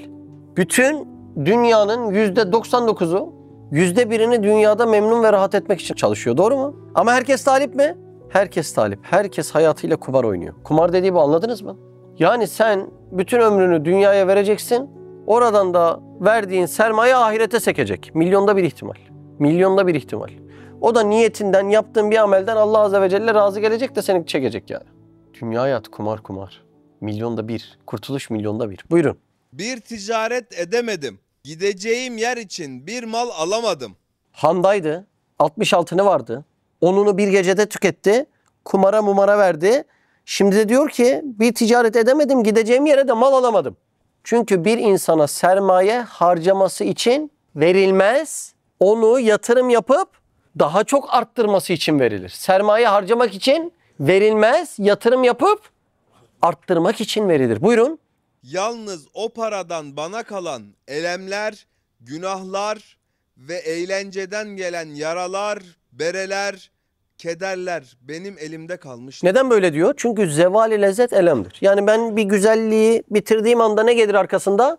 Elem gelir. Az önce otel olayını anlatmıştım ya. Tatile gidecek ama bir hafta sonra döneceğimi bilmek bana elem veriyor diyor. Şimdi bu elem öyle bir şey ki çok fazla meşru lezzette bile iz bırakır. İnsanın ailesiyle bir tatile gitmesi haram mı? Yok. Günah mı? Yok. Meşru. Ama onda bile elemizi var. Dönüşe üzülüyor. Günahtakini varsa sen düşün. Hiç bu dünyada hiç lezzetin yeri yok yani. Bir anlasak. Huzur, mutluluk başka ama. Burada hayvani lezzetleri konuşuyoruz. Buyurun. Birden ben o hazin haletteyken Hangi hazine alette? Handaydı. Bir gecede 10 altın kaybetti. Bir ticaret yapamadım. Elimde de çok sermayem kalmadı diyor. Üzüntüye düçar olmuş mu? Evet. O hüzünlü andayken buyur. orada bir adam peyda oldu. Birden birisi gelecek. Kim biliyor musunuz gelen? Allahu alem. Yani yazılanlara göre Abdülkadir Geylani Hazretleri. Gelen kişi. Şimdi onu irşat edecek. Buyurun. Bana dedi, bütün sermayeni zayi ettin. Altınlar gitti. Evet. Tokada da müstehak oldun. Allah Allah. Çünkü efendim verdi altınları. Efendi ne yapar? Kızacak burada. Evet. Gideceğin yere de müflis olarak elin boş gideceksin. İflas ettin. Altınlar da gitti. Fakat aklın varsa tövbe kapısı açıktır. Bundan sonra sana verilecek baki kalan 15 altından her eline geçtikçe yarısını ihtiyaten muhafaza et. Üstad Hazretleri burada 45 yaşında. Bilgimiz olsun. Kaç yaşında? 45. Ömür kaç yıl diyor ortalama? 60. Kaç altınımız kaldı? 15. Kafanız karışmadı değil mi? 15 altınımız var. Bir adam ortaya çıkıyor. Allahu alem Abdülkadir Geylani Hazretleri. En son nasihat ediyor diyor ki gel bu altınlarının buyurun yarısını bu saatten sonra muhafaza edelim. Yani hayır ticaretine kullanalım. Yarısı dediği günün 12 saati demek. Yarısını 15'in yarısı 7,5 gibi görmeyin. Artık güne dönecek burada. Günün 12 saati demek. Yani günün 24 saatinin 12 saatini Allah'a sat demek. Bir soru sorayım. İbadet edelim mi? Edelim. Namazları kılalım mı? Kılalım. Evrat eskar ekleyelim mi? Ekleyelim. Taş çatlasın 2-3 saat eder. 12 saati nasıl satacağım? Hizmet etmeden satamazsın. 12 saatin 12'sini doldurmak için tek ticaret yolu hizmet etmek. Doğru mu? 12 saat aralıksız namaz kılabilir misiniz? Aralıksız dua? Ya olmuyor değil mi? Yani bildiğimiz bazı ibadetleri yapsanız 2 saat oluyor, 3 saat oluyor. Doğru mu? 12 saati hizmet etmeden tamamlama yolu yok. Yani burada manen o hizmete bir işaret var ya. Gel elinde kalanın yarısını ihtiyat et. Elimizde 15 yıl var ama yarısı dediği artık güne düşürüyoruz. Buyurun. Yani gideceğin yerde sana lazım olacak bazı şeyleri al. Dünya ticaretinden artık çek şunları. Ahiret ticaretinde sat, o lazım olacak. Buyurun. Baktım nefsim razı olmuyor. Ya bu muhavere çok enteresan ya. Koskoca Abdülkadir Geylani Hazretleri ama nefis diyor ki yok ben yarısını veremem diyor. Buyur. 1/3'ünü dedi. Yani kaç saat diyor? 8 saat diyor. Bu arada eski kitaplara bakın. 8 saat ibadet eden Evliya Asfiya çok fazla var. Yani günün 8 saati ibadet çok rahat eden, yani bizler için belki öyle değildir ama bir Evliya Asfiya için çok fazladır. O yüzden bu pazarlık normal onlar için. O makam için çok normal bir pazarlık. Buyurun. Ona da nefsim itaat etmedi. Yani 1/3 olan 8 saati vermiyor mu? Vermiyor. Buyurun. Sonra 1/4'ünü dedi. 1/4'ü dediği? Ya bari günün 6 saatini hizmette kullan, Allah için kullan. İbadetin, her şeyin toplam bir 6 saatinde mi yok verecek? Buyurun. Baktım nefsim müptela olduğu adetini terk edemiyor. Kabul etti mi 6 saati? Yine kabul etmiyor. Ben adetlerimi bırakamam. Benim rutinim var, hayat rutinim var, ev rutinim var. Evet. O adam hiddetle yüzünü çevirdi gitti. Bakın burada acayip bir ibretlik ders var. Önce pazarlıkta ilk olarak 12 saatini ver diyor. Kabul edilmiyor. Bari 1/3'ünü 8 saatini ver. Kabul edilmiyor. Bari 1/4'ünü 6 saatini ver diyor. Kabul edilmiyor. En son bunu söyleyen insan sinirleniyor ve çekip gidiyor. Bu ne demek biliyor musunuz? Nefisle asla pazarlık yapılmaz. Sakın sakın girmeyin. Canım böyle istiyor. Cicim böyle istiyor. Canım dediği nefis. Cicim dediği nefis. Nefisle asla pazarlık olmayacağının ispatıdır bu. Nasıl yapacağım o zaman? Hakikat neyse onu yapacaksın. İraden isteğini geçecek. İraden isteğini geçecek. Bu nefiste pazarlıkta hiç kimse asla ve asla kazanamaz. Bizi cehennemin dibine sokmaya çalışan dışarıdaki şeyler, ufak şeyler. Asıl bizim düşman nefis. Bir ayırabilsek onu, sesini duyup anlayabilsek, o zaman ondan kaçmak için nerelere sığınacağız, nerelere? Duyamıyoruz, ayıramıyoruz. Canım diyoruz hala. Benim bir şeyimmiş gibi zannediyoruz. Halbuki adetin olan şeylerde seni boğup cehennemin dibine atmak istiyor. Hikaye bu. Buyurun. Birden o hal değişti. Yani handaydı, birisi gelmişti, ona bazı nasihatler vermişti. Nefis de onu kabul etmemişti. Birden hal değişiyor. Neye bineceğiz birazdan? Trene. Buyurun. Baktım ki ben tünel içinde sukut eder gibi bir süratle giden bir şimendifer içindeyim. Tünelimiz neydi? Dünya. Şimendifer neydi? Zaman. Zaman trenine bindim. Dünya tünelinde gidiyorum. Buyurun. Telaş ettim. Allah Allah. Bak telaş ediyor ya. Çok enteresan. Fakat ne çare ki hiçbir tarafa kaçılmaz. Niye telaş ediyor? Yani gözünü açtın, yürüyen merdivendesin. Telaş eder misin? Ya ne oldu bu diyorsun yani. Bir de dur diyorsun. Durmuyor. Aynı zaman gibi. Neden trene bindiğini anladınız mı? Durmuyor. Durmuyor. Bu telaş ettirir mi? Bir gençlik resmine bak da gör. Telaş ettiriyor mu ettirmiyor mu? Ne oldu diyorsun ya? Ne oldu yani dün? Aman halıya düşme diye oynuyorlardı, o yaşlardaydık. Ne oldu, nereye gidiyoruz ya? Nasıl oldu? 40 nasıl oldu? 50 nasıl oldu ya? 52-55 nasıl oldu? Ya bu telaş ettirmez mi insana ya? Bir yere gidiyorsun ve orada geçecek para var mı elinde?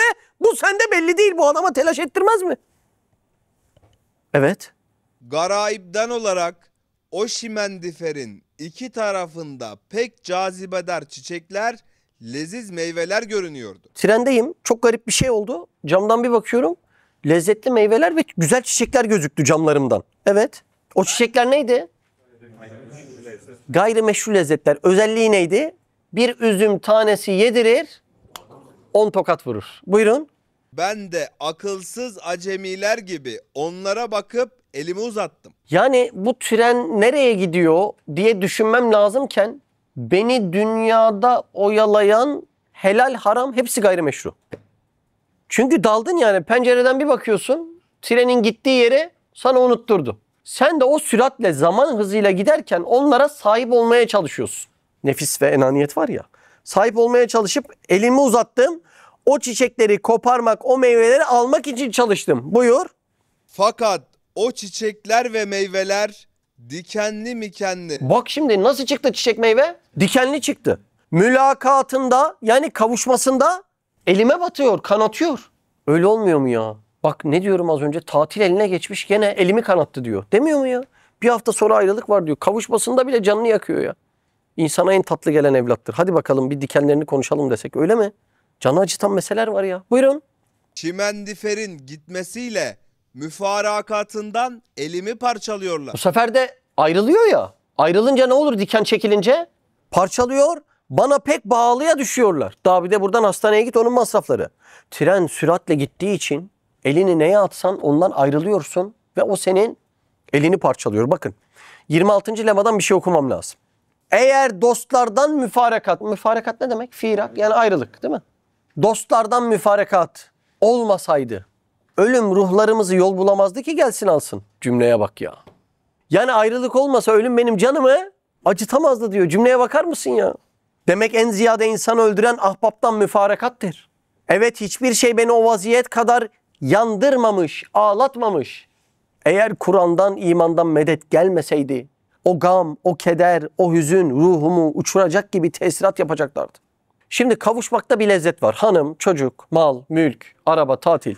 Bir de ayrılmaktan duyulan acı var. Kavuşmanın lezzeti bu kadar. Çocuğun şimdi koşarak gelse Mustafa içine, yanına baba lezzet alır mısın almaz mısın? Ayrılmanın acısı bu kadar. Bir de Allah muhafaza Allah çekip koparsa o gülü. Bu matematiği anlamamız lazım Serdar. Mukabil gelmiyor çünkü. Dünyada bir şeylere kavuşmak lezzetli mi? Lezzetli ya. Ama kavuşmanın lezzeti bu kadar. Sağlığına bir kavuşuyorsun, 2 güne geri unutuyorsun bir yerlerinin kırıldığını, döküldüğünü. Ama Allah tekrar aldığında ayrılmanın acısı bu kadar. Denk gelmiyor yani. Denk gelmiyor. O yüzden bu kısır döngüden çıkmamız lazım. Dünyayı dünya için yaşa. Bir şey zaten kendisine referans olamaz. Bir şey için olamaz. Bu bardak ne için? Bardak için. Olamaz. Onun amacı olması lazım. Bu masa ne için? Masa için. Olamaz. Masanın amacı olması lazım. Oturmam için, üstüne bir şey koymam için. Bu hayat ne için? Hayat için. Niye yaşıyorsun? Yaşamak için. Olmaz, mantıksız olur. Dünyayı dünya için sarf et. Sonra hepsini bırak git. Bir kitap okudum, mübadeleyi anlatıyor. Balkanlardan mübadele yapılıyor ya Türkiye'ye. Mübadele resimlerine bakın, kanıların üzerinde taşıyıp alabildikleri bütün mallarını Türkiye'ye transfer etmeye çalışmış vatandaşlarımız. Kanılar. O zaman hayvana çektiriyor arabayı. Ya radyo mu? Bardak mı? Sürahi mi? Transfer edebildiği kadar transfer etmeye çalışmış. Bugün deseler öleceksin. Neyini götürmek istersin? Her şeyimizi kanıya yükler miyiz, yüklemez miyiz? 70 yaşına gelmişsin, hala bunları Allah için biriktiriyorum diyorsun. Allah için harcamıyorsun. Hayırdır? Malım Allah için. Dairem Allah için. Param Allah için diyorsun. Kullanmadan ölüp gidiyorsun. Transfer edemedin ahirete. Yalan söyleme. Yapamıyorum de. Edemiyorum de. Seviyorum de. Doğruyu söylemek çok önemli mesele. Bunların hiçbirisini transfer etmeden gittik. Bunlar da burada kaldı. Biz nasıl oraya transfer edeceğiz? Nasıl taşıyacağız oraya? Dünya çok aldatıp kandırıyor bizi. Yumruk kadar mide. Yiyeceğimiz belli, giyeceğimiz belli. Bu kadar biriktirdiğin ne? Memleket kadar serveti olan var. Çok komik ya. Onlar büyüyecek, seni içinden alıp çıkıp götürecek. Buyurun. Birden Şimendiferdeki bir hademe dedi. Ellerime dikenler batmıştı, unutmayın. Birden bir hademe geldi yardıma. Buyurun.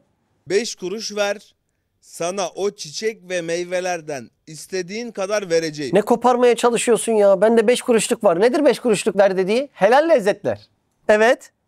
5 kuruş yerine elin parçalanmasıyla 100 kuruş zarar ediyorsun. Hem de ceza var. İzinsiz koparamam. Birden sıkıntıdan ne vakit tünel bitecek diye başımı çıkarıp ileriye bak. Bakın çok ilginç. Ölümün gelmemesi üstadı bunaltmış. Bak çok enteresan hadiseler. Üstad Hazretleri'nin haleti ruhiyesine tevafuk edip dinlemeye çalışın. Çok ilginç bir olay yani. 1. sayıda 2. sayıt yapan olay. Biz bakmayın anlayamıyoruz makamı. Buyurun. Gördüm ki tünel kapısı yerine çok delikler görünüyor. Tünel kapısı büyük kıyamet. Delik dediği bir anda ansızın ölümler. Evet. O uzun şimendiferden o deliklere adamlar atılıyorlar. Bak şimdi deliklere adam atılıyor. Ne diyor yani? Ömrü onun bitti diyor. Bizim bir aldanışımız da orası. Masaya oturur büyük kıyameti sorar. Abi biz büyük kıyameti görecek miyiz? Ya sen büyük kıyameti görüyorsan kafirsin demektir. Çünkü Allah Allah diyen kalmayacak. Büyük kıyamet kafirlerin üstüne kopacak. Sen kendi başına gelecek kıyameti surayı düşünsene. Öyle değil mi? Kıyameti kübrayı konuşmak adam üstüne alınmadığından lezzetli geliyor. Kıyameti sura olan kendi şahsi ölümünü konuşsana asıl. Nasıl öleceksin mesela sen? Ben masada soruyorum, en zeki adamlar bile garip garip cevaplar veriyorlar ya. Sence sen nasıl öleceksin diyorum. Allah bilir. Ya zaten Allah bilir. Bunda şüphe yok. Sen hiç mi düşünmedin mi adam? Sence sen ne şekilde öleceksin? Sence sen cennete mi gideceksin, cehenneme mi? Allah bilir. Ya zaten Allah bilir. Bir hayatını muhasebe etmeyecek misin? Hiç mi tahmin etmeyeceksin bu kadar yaptığımız cehennemlik diye? Ya bu kadar saçma mı cevap olur? Ya alacağı gömleğin rengini tefekkür ediyor. Koluna takacağı bileziğin bilmem neyini tefekkür ediyor. Yapacağı ticaretin altının gramını tefekkür ediyor. Bir kez ölümünü tefekkür etmemiş. Haşre mi iman ediyor şimdi? İman mı ediyor bu adam haşre? Her okuduğumuz şey ölümü anlatıyor. Bir kez mi ölümünü tefekkür etmez insan? Böyle haşre imana ben inanmıyorum ya. Böyle haşre iman mı olur ya? Bir kez ölümü düşünmemişsin. Nasıl ölürüm? Kabirde ne yaparım? Ne sorarlar bana diye. Bir kez düşünmemişsin. Bu haşre iman mı şimdi ya? Ya bir şahsa kastederek söylemiyorum da böyle haşre iman olmaz ya. Bu mu haşre iman? Ahirete iman mı bu yani? Sen öleceğine böyle mi inanıyorsun? Ben inanmıyorum böyle. Bu şekilde bir haşre imanın olduğuna ben inanmıyorum yani. Şurada müşahhas biri dese ki benim haşre imanım böyle, ben derim ki ben senin haşre imanından şüphe ediyorum derim yani. Böyle haşre iman mı olur ya? İnsan bir kez ölümünü düşünmez mi? Ben benim ölümümü düşünmeyeceksem neyi düşüneceğim? Ya bu kadar ahmaklık olur mu ya? Geçen birine diyorum ki ya günde 200 bin adam ölüyormuş. Saniyede 2 adamı geçiyor. Olsun diyor, bir o kadar da doğuyor diyor. Bir denge bozulmuyor. Ben öldükten sonra dünya doğursa bana ne? Ben ölmüşüm ya. Bana ne dünyadan? Ben bunun hesabını vermeye gidiyorum. Ya bu kadar mı düşünmez insan ya? Ne yazdıracaksın mezar taşına? Toprağın nasıl olur? Ya bir tefekkür etsene ya. Kabre gidiyorsun sen. Çat diye gidiyorsun işte ya. Ya her gün buraya haber gelmiyor mu? 20 yaşında kuzenim öldü, 13 yaşında oğlum öldü. Her gün buraya haber geliyor. Hiç mi ibret almıyorsun ya? Bir insan kendi ölümünü düşünmedikten sonra sen neyi düşünüyorsun ya? Bak gerçekten mantıksız. Giyeceğin tişörtün rengini düşün, kabrini düşünme. Kaç yaşında öleceğini düşünme. Düşüneceksin bunları. Düşüneceksin ve diyeceksin ki ya ben yarın da ölebilirim diyeceksin. Hiç düşünme, Allah bilir Allah. Allah zaten bilir de senin bu beynin ne işe yarıyor yani? Garip. Garip yani. Garip. Buyurun. Bana mukabil bir delik gördüm. Az önce anladınız değil mi? O şimendiferin o deliklere adamlar atılıyor. Gitti yani, onun hayatı bitti diyor. Buyurun. İki tarafında 2 mezar taşı dikilmiş. Merak ile dikkat ettim. O mezar taşında büyük harflerle Said ismi yazılmış gördüm. Ne yapıyor? Rabıta-i mevt yapıyor. Kendi ölümünü düşünüyor mu? Ya imanın olmazsa olmaz bir parçası bu. Yani nasıl yumurta olmadan menemen olmaz? İnsanın kendi ölümünü düşünmeden bir iman olmaz yani. Bakın nasıl düşünmüş. Baktım mezar taşında Said yazıyor. Buyurun. Teessüf ve hayretimden eyvah dedim. Neden teessüf duyuyor? Neden üzüldü Üstad Hazretleri? Çünkü o zatın az önceki tekliflerini reddetti, hatırlayın. Daha sonra sermaye iflas seviyesine çıktı diyor. Daha sonra da ben bu deliklerden çıkamadım, daraldım, sıkıldım diyor. Doğru mu? Bakın bunlar teessüf sebebi. Buyurun. Birden o han kapısında bana nasihat eden zatın sesini işittim. Kimdi? Abdülkadir Geylani Hazretleri. Tekrar oradan nida ediyor. Buyurun. Dedi, aklın başına geldi mi? Dedim, evet geldi fakat kuvvet kalmadı, çare yok. Dedi, tövbe et, tevekkül et. Dedim, ettim. Ayıldım. Eski Said kaybolmuş, yeni Said olarak kendimi gördüm. İnanılmaz bir şey ya. Evet. İşte o vakayı hayaliyeyi Allah hayretsin, bir iki kısmını ben tabir edeceğim. Sair cihetleri sen kendin tabir et. O yolculuk ise alemi ervahtan, rahm-ı maderden, gençlikten, ihtiyarlıktan, kabirden, berzahtan, haşirden, köprüden geçen ebedül abad tarafına bir yolculuktur. Yolculuğun serüvenlerine bakar mısınız? Sadece kabirde bu dünya hayatının milyon fazlası hayat yaşayacağız. Hiç oraya yatırım yok. Ahireti demiyorum, haşri demiyorum, cennet cehennemi demiyorum. Sadece kabir. Berzah ne demek? Koridor demek. Neden kabri berzahla yani koridorla betimliyor ki? Uzun. Uzun diye betimliyor. Bir anda mı geçeceksin zannediyorsun? Daha orada Allah'ın nice isimlerine şahitlik edeceğiz. Buyurun. O 60 altın ise 60 sene ömürdür ki bu vakayı gördüğüm vakit kendimi 45 yaşında tahmin ediyordum. Senedim yok. Fakat baki kalan 15'inden yarısını ahirete sarf etmek için Kur'an-ı Hakîm'in Haris bil Tilmizi beni irşad etti. Evet. O han ise benim için İstanbul imiş. Han Üstad Hazretleri'nin İstanbul hayatı. Eğlenceli demişti. Tekrar söyleyeyim çünkü çok şöhretli. Sultanlar, paşalar hepsi arkadaşları. Üstad Hazretleri'nin onlarla görüşmesinde niyeti halisane. Dünya hayatına o zaman da kıymet vermiyor. Yani çoğumuz Üstad Hazretleri'nin o dönem yaşadığı hayata 1000 defa razı oluruz. Ama Üstad müşteki. Sıkıldım diyor. O yüzden 1. Said'de siyaset yolu ile dine hizmet etmeyi denerken 2. Said döneminde tamamen bundan elini çekiyor ve yalnız iman hizmetinde bulunuyor. Onun dönüşümü bu dönüşüm yani. Birden 2 değişti. Ne değişti? İşte bu değişti yani. İstanbul'a gelişi 1907. Geldiğinde 29 yaşında. 3 yıl sonra Sultan Reşat'ın karşısına gidecek. Medrese için sermaye isteyecek ve daha sonrasında Van'a geri dönecek. 35 yaş. Sonra ne olacak? Cihan Harbiye olacak. Sonra Kosturma'da esir düşecek. 1921'de Ankara'da buluşacak. Daha sonra trene binip başka bir hayata başlamak için Van serüveni başlayacak. İşte o tren biletiyle eski Said yeni Said'e döndü. O tren bileti bu tren. Bu tren o tren. Van'a gittiği tren. Ve buradaki yaşlara bakarak 45'inin öncesi eski Said, 45'inin sonrası ise yeni Said. Siyaset aleminden bütün çekilip hizmete esas tuttuğu. 60 yaş ise 1960 suretinde gerçekleşip dar bekaya irtihal ettiği yaştır. Buyurun. O şimendifer ise zamandır. Her bir yıl bir vagondur. Ya O tünel ise hayatı dünyeviyedir. O dikenli çiçekler ve Bu meyveler, kavramlar oturuyor değil mi? Çok anlattığım için. Evet. o dikenli çiçekler ve meyveler ise lezaiz-i nameşruadır ve lehviyat-ı muharremedir ki mülakat esnasında tasavvur-u zevaldeki elem kalbi kanatıyor. Bakın tasavvur zeval. Şöyle bir dalsak annenizden ayrılacağınızı düşüneyim desem yani gözyaşları boğulur burada. Tasavvur ya. Yokluğunu sadece tasavvur et. Yaşama yani. Bu bile benim için elem. Hayvan nerede? İnsan nerede? Farka bakar mısın? Evet. Müfarakatında parçalıyor. Bir de bunun tasavvuru bu. Bir de gerçek ayrılık var. O zaman ne yapacaksın? Allah aşkına bu şarkıların, filmlerin, şiirlerin %90'ından fazlası bunlar için yazılmış mı yazılmamış mı? Ayrılık, ah ayrılık, ah ayrılık. Hep bu yani. Evet. Cezayı dahi çektiriyor. Hem ayrılığın acısını çekeceğim hem bir de bunu kabiliyetlerimi yanlış kullandığım için ahirette cezasını çekeceğim. Buyurun. Şimendifer hademesi demişti. 5 kuruş ver, onlardan istediğin kadar vereceğim. Onun tabiri şudur ki, insanın helal sayı ile meşru dairede gördüğü zevkler, lezzetler keyfine kafidir. 2 şey söyledi. Helal çalışma dedi ama yetmez. Bir de meşru daire dedi. Bunların ikisini ayırdı mı? Helal çalışmayı ayırdı. Meşru daireyi ayırdı. Bir adam helal kazanır, harama harcar, tamamı haram olur. Bir adam haram kazanır, helale harcar, tamamı yine haram olur. Haram kazanıp umreye gidiyor, tamamı haram olur, tamamı. O yüzden helal daire ve meşru say. İkisi de çok önemli, ikisi de. İkisi de çok önemli. Ben sonradan tövbe edip aklı ruhu düzelmeyen arkadaşları gördüğümde belli bir yaşa kadar aileyle haram malı kazanmışlar. Sonra o kazandığı malı neyse burada bunun üstüne yatalım, umreye gider zekatını veririz diye orada biriktirmişler. Hayır. Hala sermayen haram. Onu elden çıkarmadıkça o ruh düzelmez. Buyurun. Harama girmeye ihtiyaç bırakmaz.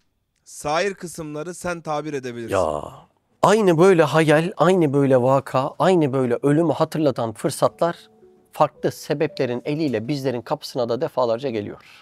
Ama sürekli ağzını kapatıyoruz. Sadi Şirazi'nin Gülistan'ında bir vaka geçer. Bir gün adamın bir tanesi ev yapmış. Eve de demiş ki lütfen yıkılacağın zaman bana haber ver. İçimden çoluğumu çocuğumu kurtarayım. Söz mü? Sana söz veriyorum haber vereceğim. Bir gün evin duvarı çatlar. Şöyle bir tane sıvayı alır adam ağzını kaparcasına duvara yapıştırır. Ertesi gün bir duvar daha çatlar bir daha yapıştırır. Bu böyle devam eder. Evin bütün duvarlarının çatlaklarına eliyle bir sıva yapıştırır. Bir gün ev yıkılır. Adam der ki söz vermiştin. Ailemi kurtaracaktım. Hani söyleyecektin? Ne zaman söylesem bir avuç sıvayı ağzıma yapıştırdın, ağzımı kapattın. Ne zaman birileri sana bu hakikatleri söylemeye çalışsa, ne zaman bir kuşun kanadında Allah Azze ve Celle bu hakikati ulaştırmaya çalışsa, bir avuç sıvayla onların ağzını kapatın. Bunun vebalinden kurtulamazsın. Allah o bina üstümüze yıkılmadan önce, Allah'ın emir olarak bize verdiği kabiliyetlerimizi, bizzat sahabe gibi onun yolunda satabilmeyi bize nasip eylesin. Allah dünyam yoğun, geçim derdi vesaire gibi Allah'a iftiralar ile şu dünya pazarında 3 kuruşa kabiliyetlerimizi satın alıp karşılığında çürük kumaş verip bizi kandıracaklardan bizi muhafaza buyursun. Subhaneke la ilme lena illa ma allamtena inneke entel alimul hakim ve ahiru davana enelhamdülillahi rabbil alamin. El Fatiha mesela. Bu ders bir insanın hayatında bir şeyleri değiştirmiyorsa çok büyük hastalık vardır. Haberimiz olsun.